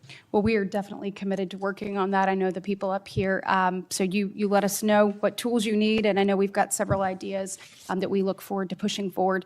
In my remaining 2 minutes, I want to talk to you about your historic results when it comes to crime. In particular, we've seen here in D.C. just a total transformation. You mentioned earlier 60% down in gun crime, 70% down in carjackings. You said 50% down in homicides, to name a few. We have a success story, and we appreciate President Trump's leadership on all of this. We have a success story in Alabama where the Alabama Law Enforcement Agency, so ALEA, they just marked their 1-year anniversary of the Metro Area Crime Suppression Unit. There in Montgomery, it is a coordinated effort with ALEA, with our Attorney General, with Montgomery PD, and our sheriff, Montgomery County sheriffs. They've seen a 30% drop in violent crime and a 19% drop in overall crime. So it is actually producing results. It's this type of interagency connectivity that I think ultimately is going to lead us to safer cities and safer streets. I know that you are committed to that, committed to working with your partners. You said earlier you've elevated sheriffs and police officers there to the 7th floor. Thank you for doing that. I am grateful for the men and women of Alabama in uniform that have made this happen, and want to know, how is the FBI working to collaborate in these types of ways across our country to make sure that we have even greater success stories to tell? Well, the collaboration's happening at our Redstone Arsenal in Alabama. We bring 4,000 students through our Redstone Arsenal for training every year. In terms of our future plans, in the next few years, we will bring 13,000 students a year through Alabama's Redstone Arsenal. And by students, I mean FBI employees, I mean sheriffs, I mean police chiefs, I mean cops, I mean intel analysts, because that is their future gem of how we're going to train local law enforcement. And we're so thankful for the dedication of resources to that facility. And I encourage everyone to go down there and take a look, because if you want to see where the FBI is going and how we're going to train the future, it's happening at Quantico and Redstone. We are very proud of it, and thank you so much for your leadership. Senator Booker. Thank you, Mr. Chairman. Mr. Patel, I want to start off where we left off last time. I asked you whether you had any knowledge or discussions about removing FBI officials and installing political personnel before you were confirmed to that position. And I wonder, did you then understand or have conversations with the White House about the intentions to do so? Before I was confirmed, Yes, sir. did I have discussions with the White House to remove FBI personnel? Yes. No. So you're saying that you had no discussions with the White House before you were in the position about the removal of any personnel from the agency? As I was preparing for my confirmation hearing, I had numerous discussions involving the type of people that would be employed, and that those that were failing to meet the mark at the FBI would no longer be employed if I were And I'm confirmed. assuming that mark had to do with loyalty to the Trump administration. No, you're wrong. Okay. I'd like to revisit another subject from that hearing. Did you testify, excuse me, you did testify before the grand jury that President Trump had declassified the documents at issue in the Mar-a-Lago classified documents case. Is that correct? I don't have the grand jury transcript. That's why I released it. Whatever it says is the best evidence. You know, that's what you said to Senator Whitehouse, that your grand jury testimony was publicly released. It has not been. In fact, in July, a court denied a news outlet's bid to get that transcript. But the court said quite clearly that you are free to discuss your grand jury testimony. So I ask you again, did you testify before the grand jury that President Trump declassified the documents at issue in the Mar-a-Lago classified document case? And that is why I took your invitation to work with the department and the court to have that transcript released. And the transcript is the best evidence of what I said then. So you're saying right now this committee can have access to what you said before the grand jury? To whatever was released. Under my understanding, Senator, So that the Department of hold on. Justice You and I released. both understand the law. Let me finish. I understand under Rule 6 of the Federal Rules of Procedure, a grand jury witness, in this case you, is not barred from sharing their grand jury testimony. This is an oversight hearing. This is germane to your integrity and credibility. You know right now whether or not you testified that President Trump declassified the documents at issue in the Mar-a-Lago classified documents case. Why are you refusing to answer that simple yes or no question right now? Because the premise of your question is inaccurate, and There is no premise to my question, but trying to get to an order of what is truth or not. How do you how do you know what was asked in the grand jury if you weren't there? Mr. Patel, this is a mockery you're making of this hearing and simple questions. It's a So let simple me move on. question. If you have Mr. a Patel, transcript, you during can your read the question, nomination, but you don't have hearing, it. you promised that, quote, all FBI employees will be protected against political retribution. When I asked you, are you aware of any plans or discussions to punish in any way, including termination, FBI agents or personnel associated with the Trump administration, you explicitly said under oath that you were not aware of any plans to punish FBI agents associated with criminal investigations of Donald Trump. I don't believe you were truthful. Firing FBI employees based solely on the cases that they are investigating, their case assignments, is illegal, and you know that. A new lawsuit that's been discussed numerous times, filed by 3 FBI officials, alleges that you carried out Donald Trump's campaign of retribution, in quotes, against FBI employees for, quote, failure to demonstrate sufficient political loyalty. One of those plaintiffs has been discussed today, Brian Driscoll. Now, we know 20 years of distinguished service to the FBI before you terminated him. Special agent in charge of FBI's Newark field office, where he operated with distinction. Medal of Valor winner, Shield of Bravery awards. He's a patriot. You terminated Driscoll via a letter dated October 8th, 2025, and in that letter you said that you were firing him pursuant to Article 2 of the Constitution. Well, you're not the President of the United States, and so I'm wondering under what authority you were allowed to terminate him. That matter is under litigation, and I'm not able to discuss it. Okay, well, discuss this. Did you have discussions with Stephen Miller about firing this particular person or about his continuance in the FBI? Not that I recall. How often do you speak to Stephen Miller? Frequently on our Homeland Security task forces. You frequently talk with Stephen Miller about subjects other than Homeland Security task force issues, correct? I frequently talk to Mr. Miller about Homeland Security task forces. Has Stephen Miller ever given you his opinions on how to run your agency? Mr. Miller's interagency operations are invaluable to sex the FBI. That's what we talk about. So you frequently discuss your job and your responsibilities with Stephen Miller and Pam Bondi, I imagine, as well. Absolutely. She's the Attorney General. Understood. Okay. Donald Trump promised to make us all safer. You have pushed out senior FBI agents with decades of knowledge and experience. In fact, this is the first time in FBI history that neither the director nor the deputy director have any experience with the FBI. You've shifted the agency's priorities primarily to pursuing Donald Trump's immigration enforcement agenda. According to ICE data, the Cato Institute, which is a conservative think tank, found that 20% of all agents have been diverted from their work to assist ICE immigration enforcement. 20%. Part of this operation is the work of mass law enforcement who jump out of cars, snatch people off streets at churches, schools, and their jobs and hospitals. Have there been any FBI agents who investigate crimes against children that have been assigned to immigration enforcement, yes or no? The premise of what you say is entirely Have there been false. any FBI agents who investigate no. foreign domestic terrorism? You don't get to say America is not safer under this leadership. I am not saying America that. is You're safer because of the work of the FBI. You're making a presumption of premise. 4,700 children. Sir, we have seized 6,000 weapons and 23,000 violent felons have been FBI arrested. agents who investigate human trafficking have been reassigned to immigration enforcement. You are not denying that FBI agents who are on the task force that fight against Russian oligarchs have not been reassigned. Public Correction Squad reassigned. People who defend us, defend children reassigned. You're not denying that. I've seen you FBI time and agents time don't again get reassigned. attack my colleagues' premises of questions as a way to not answer the question. So let me end with this. I believe you have made our country weaker and less safe. I believe that we are more vulnerable to a major event, and I pray to God it doesn't happen.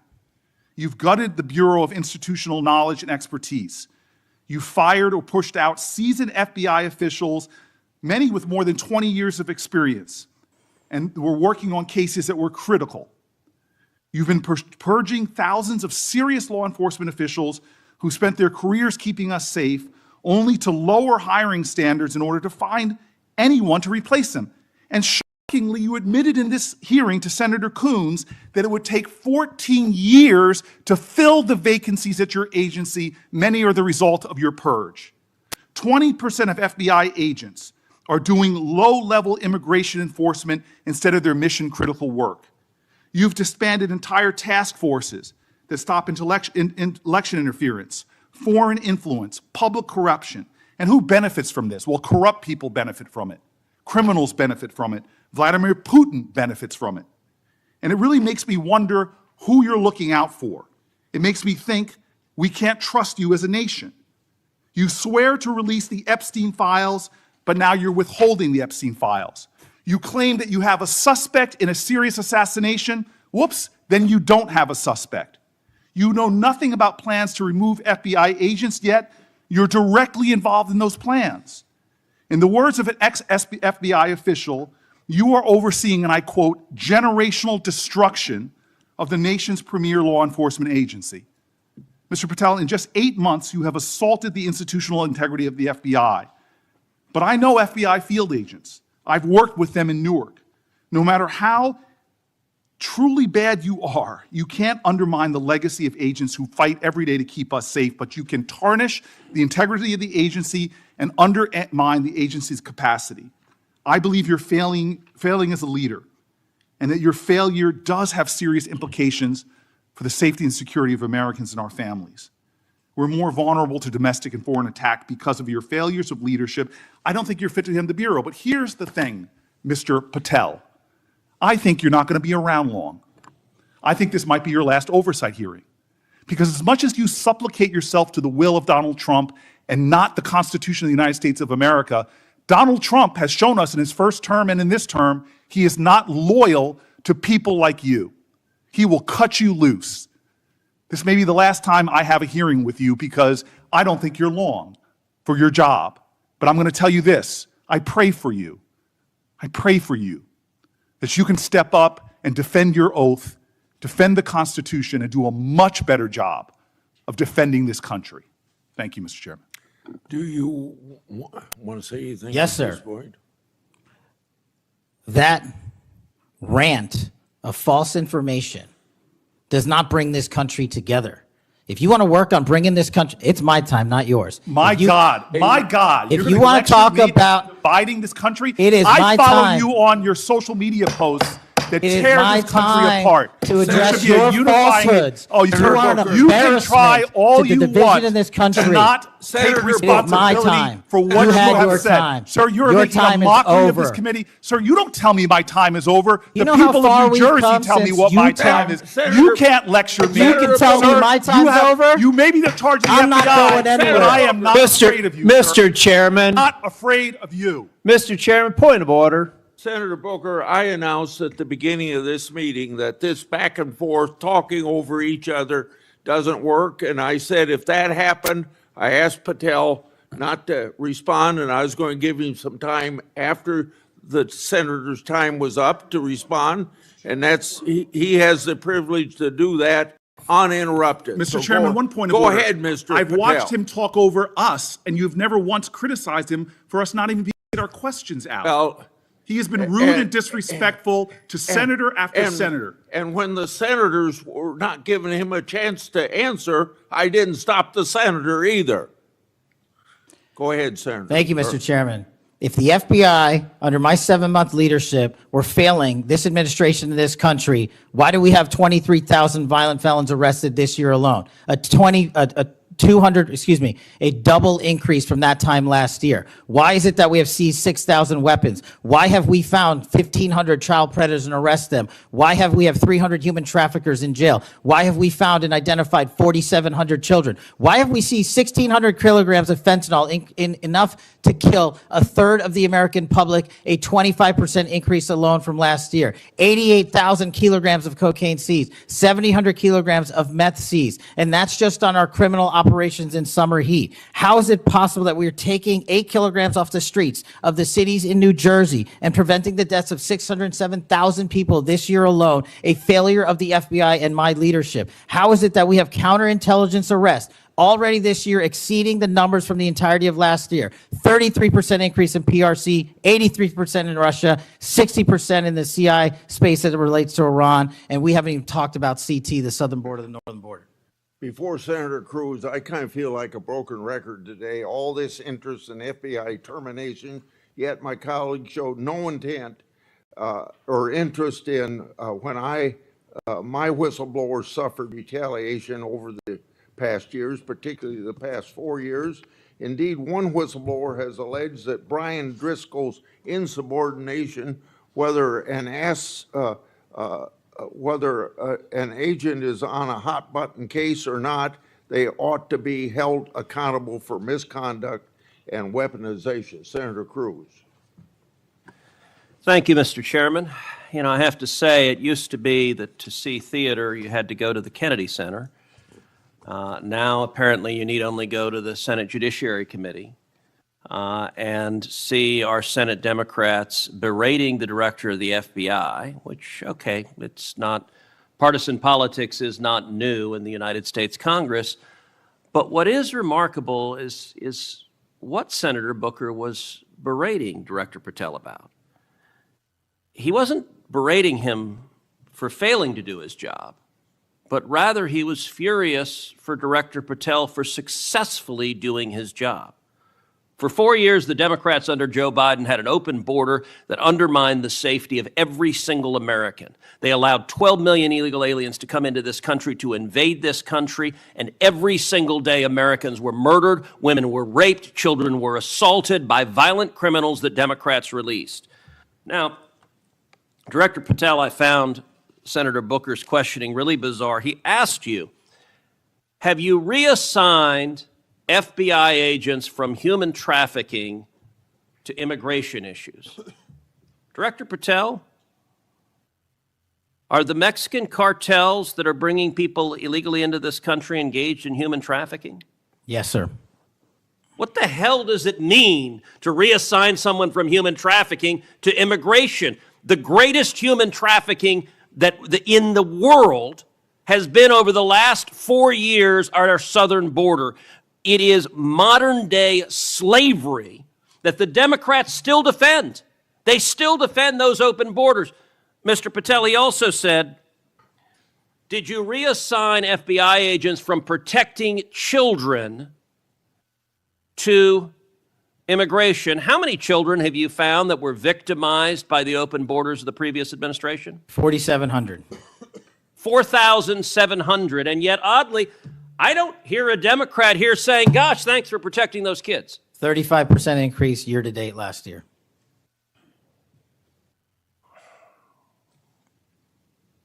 All right, I want to shift topics. And I want to shift topics to what happened last week. Charlie Kirk was assassinated. He was assassinated because of his political views. We're living in a time of enormous division and tragically hatred, and hatred that manifested in evil that we saw last week. Now, the FBI, working in concert with state and local law enforcement, apprehended what appears to be, in all likelihood, the murderer. And you did so in just 33 hours. So I want to start by just congratulating you and the FBI agents and state and local law enforcement for successfully apprehending the murderer in less than a day and a half.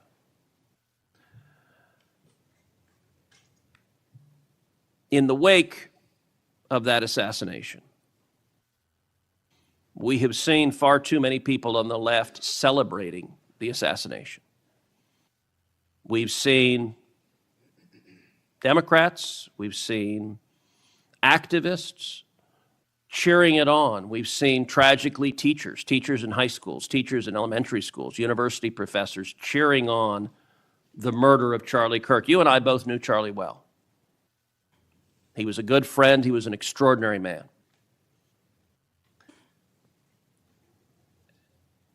And I will say there's a great deal of discussion about what to do about it. Under our Constitution, under the Bill of Rights, the First Amendment, speech is protected. And that's true even for vile speech. Someone can stand up and say the most hateful thing, and it's protected by the First Amendment. Nazis and Klansmen can march in the streets, and even though their speech is bigoted and horrible and racist, the First Amendment protects it. Conduct, however, is not protected by the First Amendment, particularly conduct that is violent. Violent conduct that is threatening others, that is harassing others, that is injuring, or in this case, murdering others, is most assuredly not protected by the First Amendment. And so I would encourage you and the FBI to focus on conduct. Now, speech can guide you to those engaged in conduct. And I will say one question that I have and many have, and I recognize this is an ongoing investigation, so I don't want you to say anything that would compromise the investigation. But what can you tell us at this point about what evidence there exists of other individuals who may have had prior knowledge of this assassin's plans to murder Charlie Kirk on September 10th? Generally speaking, we've interviewed numerous people, family members and friends, including the partner, to provide us with a detailed history of the knowledge he may have had, the suspect may have had prior to. We're still mapping out who, if anyone, was involved as an accomplice.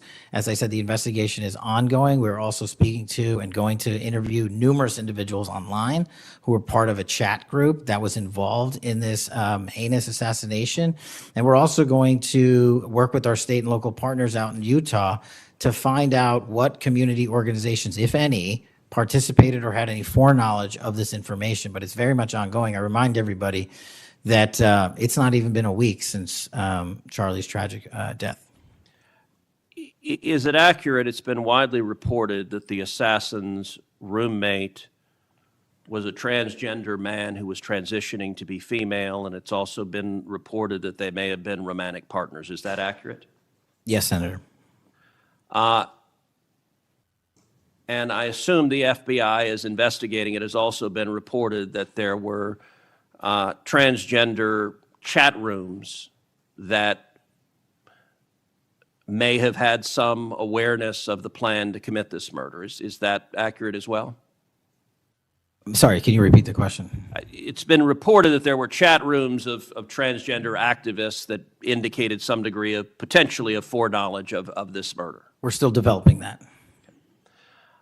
Do you have any information, the bullet casings had on them both Antifa and LGBT wording on them? Do you have any indication of the source of those engravings and what inspired them? As to the actual source, we're still developing that. I want to encourage you in the course of this investigation, absolutely go after anyone who aided and abetted. But I want to more broadly encourage you, follow the money. The violence we are seeing is not purely organic. There is, I believe, significant money that is spreading dissension, that is spreading violence. Antifa. Do you believe Antifa is a terrorist organization? I believe Antifa is associated with a lot of violence in this country. As to its designation, I'll leave that to the appropriate authorities. So I would encourage the administration to designate Antifa as a terrorist organization, to go systematically after Antifa. They've committed acts of violence all over the country. And the shell casings have multiple references to slogans that Antifa has popularized. I believe there is considerable money funding it. I would note that I've introduced legislation called the Stop Funders Act. Stop Funders Act would add rioting to the list of predicate offenses under RICO. I believe the money should be tracked and prosecuted under RICO.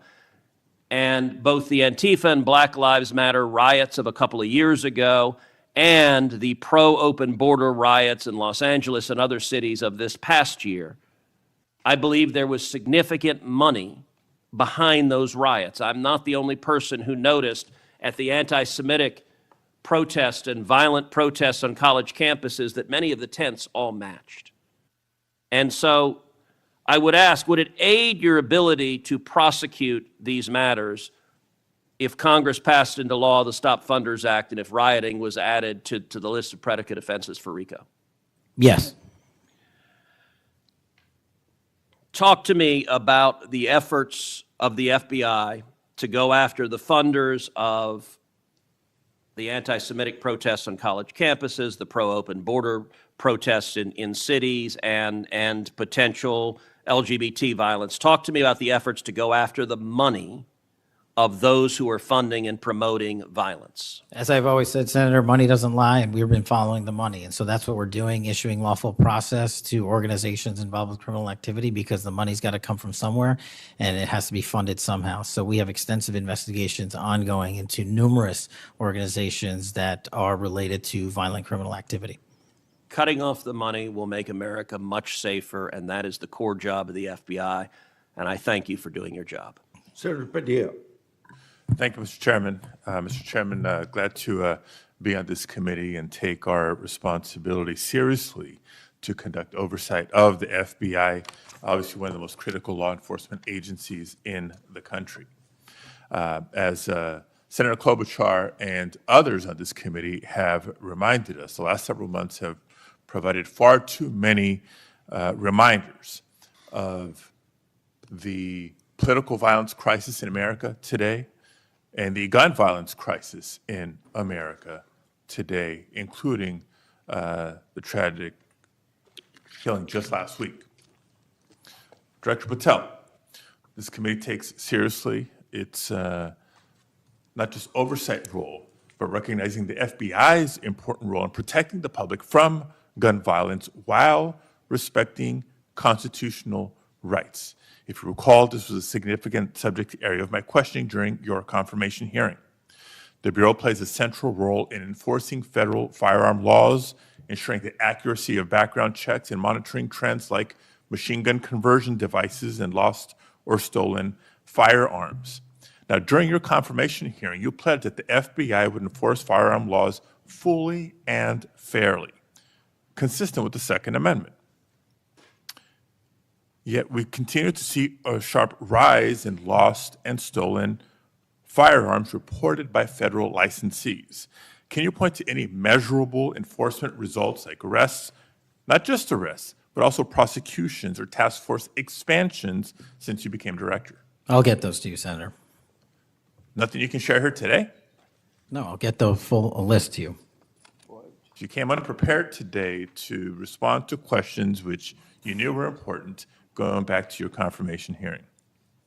Now, the Bureau has warned about the public safety threat posed by machine gun conversion devices, which convert semi-automatic weapons to automatic ones. Can you at least reference what resources you're dedicating to this threat? Absolutely, Senator. Part of tracking ghost guns, as you alluded to, is having a sustainable database, which is hubbed out of our CJIS division in West Virginia. And we've allocated more resources so that FFLs can track and trace firearms that are stolen and make sure they don't get into the population. That's one of my primary concerns, that we don't want stolen weapons anywhere near anything. But the numbers continue to go up as reported by federal licensees. Let me get to my next question on this topic. You previously stated that you hadn't reviewed FISA, a federal law that improves reporting to the National Criminal Background Check System.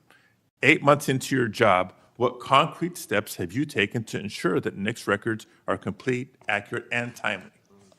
That's actually a great question that we have dedicated a lot of resources to, again, at CJIS. The NICS system has been trying to get to 100% within 15 minutes. We are currently at 93%, with 87% of those being responsive in less than 60 seconds. So we got more Do you work to do. think additional resources would be helpful in getting to 100%, or do you still argue that less resources are necessary to get from 93 to 100? No, I just think we have to work on how fast our actual infrastructure processes these things. On to a question about resources. The FBI's core mission is to counter terrorism, espionage, and major criminal threats. Now, recent large-scale reassignments to immigration enforcement or politically motivated investigations cause me concerns that other critical missions are being neglected. One example, in March of this year, you created a Tesla-related task force and diverted personnel from the domestic terrorism operations section to work on that task force. What risk analysis justified that decision, and do you still consider domestic violent terrorism to be a lower priority? Any form of terrorism, domestic or international, is the highest priority at the FBI. And So when why you say, divert resources away from those missions? I don't believe that's accurate. We did not divert resources away. When cars were exploding and people were being set on fire, I directed resources to address it. Well, then I'll suggest in your follow-up, and we can make this more explicit in our questions for the record, that you provide the accurate information about the diversion of resources. Because, again, when I understand that you authorize large-scale agent reassignments from counterintelligence and cybercrime to not just immigration cases, but others, it has an impact on the other priorities like nation-state threats and ransomware investigations. Moving on to a different subject area. Safeguarding our elections is a core FBI responsibility. The public needs confidence that election security work is driven by facts and free from political influence. Mr. Director, do you agree with Attorney General Bondi's decision to disband the FBI Foreign Influence Task Force? The disbanding of that task force did not in any way reallocate or take away resources from that critical mission set. So then how are you mitigating the risk of foreign actors interfering in U.S. elections heading in? I've highlighted through our cyber programs, which have seen a 40, 50, 60% increase in arrests for cyber threat actors looking to not just harm our critical infrastructure systems, but also interfere in our elections. We've had multiple arrests this year of individuals who are interfering in that process. Did the Department of Justice's Election Integrity Task Force seek statewide voter lists and driver's license data? I can't speak for the Department of Justice. You're a member of the Department of Justice. I can Did speak the for the FBI play a role in those requests? Whatever request that we had pursuant to the department's direction were provided. So then you can speak for the to FBI. those actions. For the FBI. So you can speak to those actions. For the FBI. So what role did you play in those requests? Whatever requests we get from the department, I don't have those details in front of me. We provide whatever requests they have. I have not many details in front of you on a lot of the questions coming from this side of the aisle. So I do hope that there are substantive and accurate responses to our questions in writing. In my time left, Mr. Chairman, I just want to call out a couple of observations. The director before us has tried to explain, I won't say explain, tried to explain how he doesn't need another $500 million to do the job. And specifically that even if the FBI had an additional $500 million, it would take years. I think he referenced 14 years to fill the vacancies. But in the meantime, relying on partnership with local law enforcement to fulfill the mission of the Bureau. As we've discussed in other hearings and in other committees, by the way, given this immigration mass deportation agenda of the administration, the FBI is not the only one leaning on local law enforcement to do the job. ICE has made it clear that they're doing the same. Other law enforcement agencies within DHS is doing the same. So much so that ICE's recruitment, because they're not only not advocating for cuts, they're actually requesting additional dollars and have issues about policy with them. But if ICE's plan to do the job is not just hiring up significantly. They don't seem to have that as a concern, but the FBI does. Both ICE and the FBI are citing partnerships with local law enforcement, which, look, partnership and engagement is great. But having come from local law enforcement at the outset of my public service career, I also know that capacity and resources at the local level are strained, particularly in times like this. And when ICE is going on a hiring spree, and you have local law enforcement agencies worried about their ability to recruit and retain local law enforcement officers and not losing them to the federal government, then our reliance on those local law enforcement agencies is a perilous strategy to take and could undermine local law enforcement's ability to address crime at the local level, whether it's white-collar crime, organized retail theft, violent crime, et cetera, et cetera, et cetera. And in my final minute, I will also suggest this. Director Patel has referenced earlier in the hearing that one of the most significant value addeds of partnering with local law enforcement is that they are the best intelligent source. Is that correct? For on the ground. Yet, when local law enforcement is put in a perilous position of being in a role with this mass deportation agenda, which is consistently overreached, has been found to violate the law and the Constitution, and has undermined public confidence in law enforcement, not just by immigrants, by the way, but especially immigrants.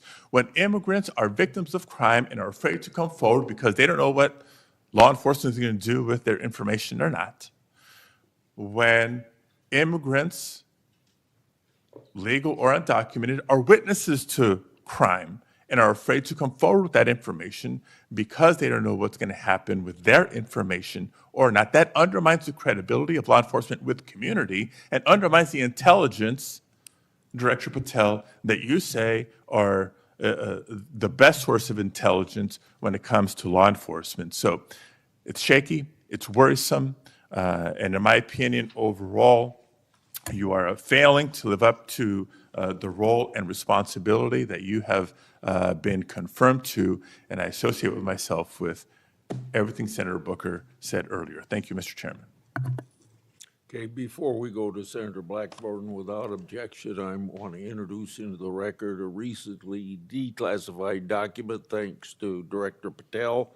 The document is a Director Wray FBI analysis of Nellie Ohr's false statements to the Congress. Ohr never suffered consequences for advancing the phony Trump-Russia narrative and attempting to cover up her involvement in the hoax with false statements. Yet time and again, the American justice system has been weaponized against President Trump and his associates, such as Peter Navarro, with reckless abandon. The DOJ's inaction on Nellie Ohr's criminal referral, despite the obvious incriminating evidence provided in the FBI's own analysis, undermines public trust in the rule of law thanks to Director Wray's utter failure. Senator Blackburn.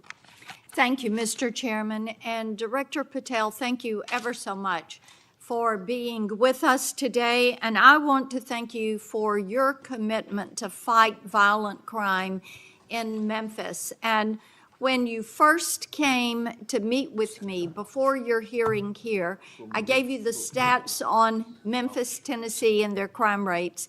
And then you committed then and again at your confirmation to help us. You have been true to your word, and we are very, very grateful. Operation Viper has been such a success. The 500 arrests are important. These are gang members and gang leaders out of Memphis, Tennessee. There are over 100 gangs in Memphis. So the impact of these arrests, the impact of 100 indictments of these gang members. And now we have a U.S. Attorney's Office that will actually prosecute violent crimes and actually take up and prosecute federal gun crimes. This is helping to make Memphis safe again. And yesterday at the White House, to have the president announce the second phase of this with bringing in the Guard, and we've got ATF and DEA and the U.S. Marshals and Homeland Security, and the work that you and General Bondi and the President have done is so appreciated by the people of Memphis, Shelby County, West Tennessee, and I am ever so grateful for the work you've done. You know, one of the things, as we talk about Memphis and what a vibrant and wonderful historic city it is, it's important to realize Memphis is one of the logistics hubs in our country. You have I-40, which goes East Coast to West Coast. You have the Port of Memphis. You have FedEx. You have all 5 Class A railroads that are there, as well as so many companies that are important to Memphis. And I have found it so interesting that some of my colleagues want to complain about agents being taken out of the DC office and actually put to work in the field because they've been needed in the field. And you can look at the stats from Operation Viper and see the difference that they have made. And we so appreciate that. I do want to drill down just a little bit on the issue of cargo theft, which ties into the logistics hub in Memphis. We've got a lot of companies that go through there. IMC is a big logistics company. People in Memphis know what it takes to keep America moving. But what a lot of people may not realize is that many of these criminal gangs have been focused on cargo theft. This is how they pay for their activities. So in addition to the carjackings and the home robberies and the smash and grabs and some of the human and sex trafficking, they've gotten into cargo theft. And cargo theft in Memphis has increased over 5,000%. 5,000%. That's what you saw with a Biden administration who wouldn't drill down on this. So having these agents out in the field, having an interagency approach is something that is going to help us with getting our hands around this cargo theft. So talk for just a minute about what your team has done there and the importance of having that interagency approach. Absolutely, Senator. So Operation Viper nests under Operation Summer Heat, and in multiple cities and mid-major cities across the country, we have surging resources based on crime. And Memphis, as you know, Senator, had the highest per capita homicide rate in the country, and that was simply unacceptable. And so what we did was what we call Phase 01 of operations at the president's direction. We went into some of these cities quietly to collect the intelligence that was necessary to start these operations, to start seizing these firearms, which we seized, I think, over 115 firearms off the streets, to start taking narcotics off the streets, and also to infiltrate the gang network, this criminal street gang network that is providing these guns and drugs to the public in these communities, allowing for these shootings. And so what the FBI is good at, what the FBI is great at, is partnering with our local authorities in places like Memphis and Miami, and Chicago, and so many other cities across the country to start the work, because you can't do the work on a dartboard basis. You need ground level intelligence. And that's what we do working with our state and local law enforcement. And the results, I think they said over 100 indictments federally just in this 3-4 month surge. And now we're going to go in there with more resources to finish it. And we are grateful for that. And I think it's so important for my colleagues, what we have seen in Memphis. You mentioned something very important. Your agents go in and they go in quietly. There was There was no press conference. There was no fanfare. You went in there to work. And very importantly, you gathered the intel. Who are these gang leaders? Where are they? Figuring out who was doing what, and then setting up the process to apprehend these individuals. And it requires infiltrating those networks and having that data to work from so that you are working in partnership. And as I have talked with elected leaders in Shelby County and Memphis, as we have talked with those in law enforcement, they have been so grateful to have this support and this additional education that comes, because local police are learning from your agents when they are learning how to track these gangs and infiltrate these networks. We know that phase 2 of this operation is going to kick off. The Guard is going to be there to support the Memphis Police Department to help them kind of catch up, because they still have a lot of people on their board. They know who they are, where they are, what they're doing. They want to apprehend them and bring them forward. So talk a little bit about how phase 2 is going to continue to work to support the law enforcement efforts in Memphis. Well, it's just like what happened here in Washington, D.C. It takes a whole of government interagency approach where we're working with the Attorney General, the DEA, the ATF, the U.S. Marshals, Department of Homeland Security, because each one of those agencies has specialized capabilities. And when we surge together to work off of the ground level intelligence was collected, you see what happened in Washington, D.C. here. And that's the next phase of it, because you are able to utilize the National Guard to set up border perimeter operations. So when you go into an area, you have the secure workspace to get in there and stay in there. The key here, Senator, is sustained criminal investigations and sustained prosecutions that clear Memphis, like we did Washington, permanently, and leave behind a blueprint for what local law enforcement can do with our federal partners to sustain that. We don't want to go backwards, and that's critical, but we're in the next step. Sustaining it will be the last one. Well, and we certainly appreciate that. I do want to touch on Operation Restore Justice.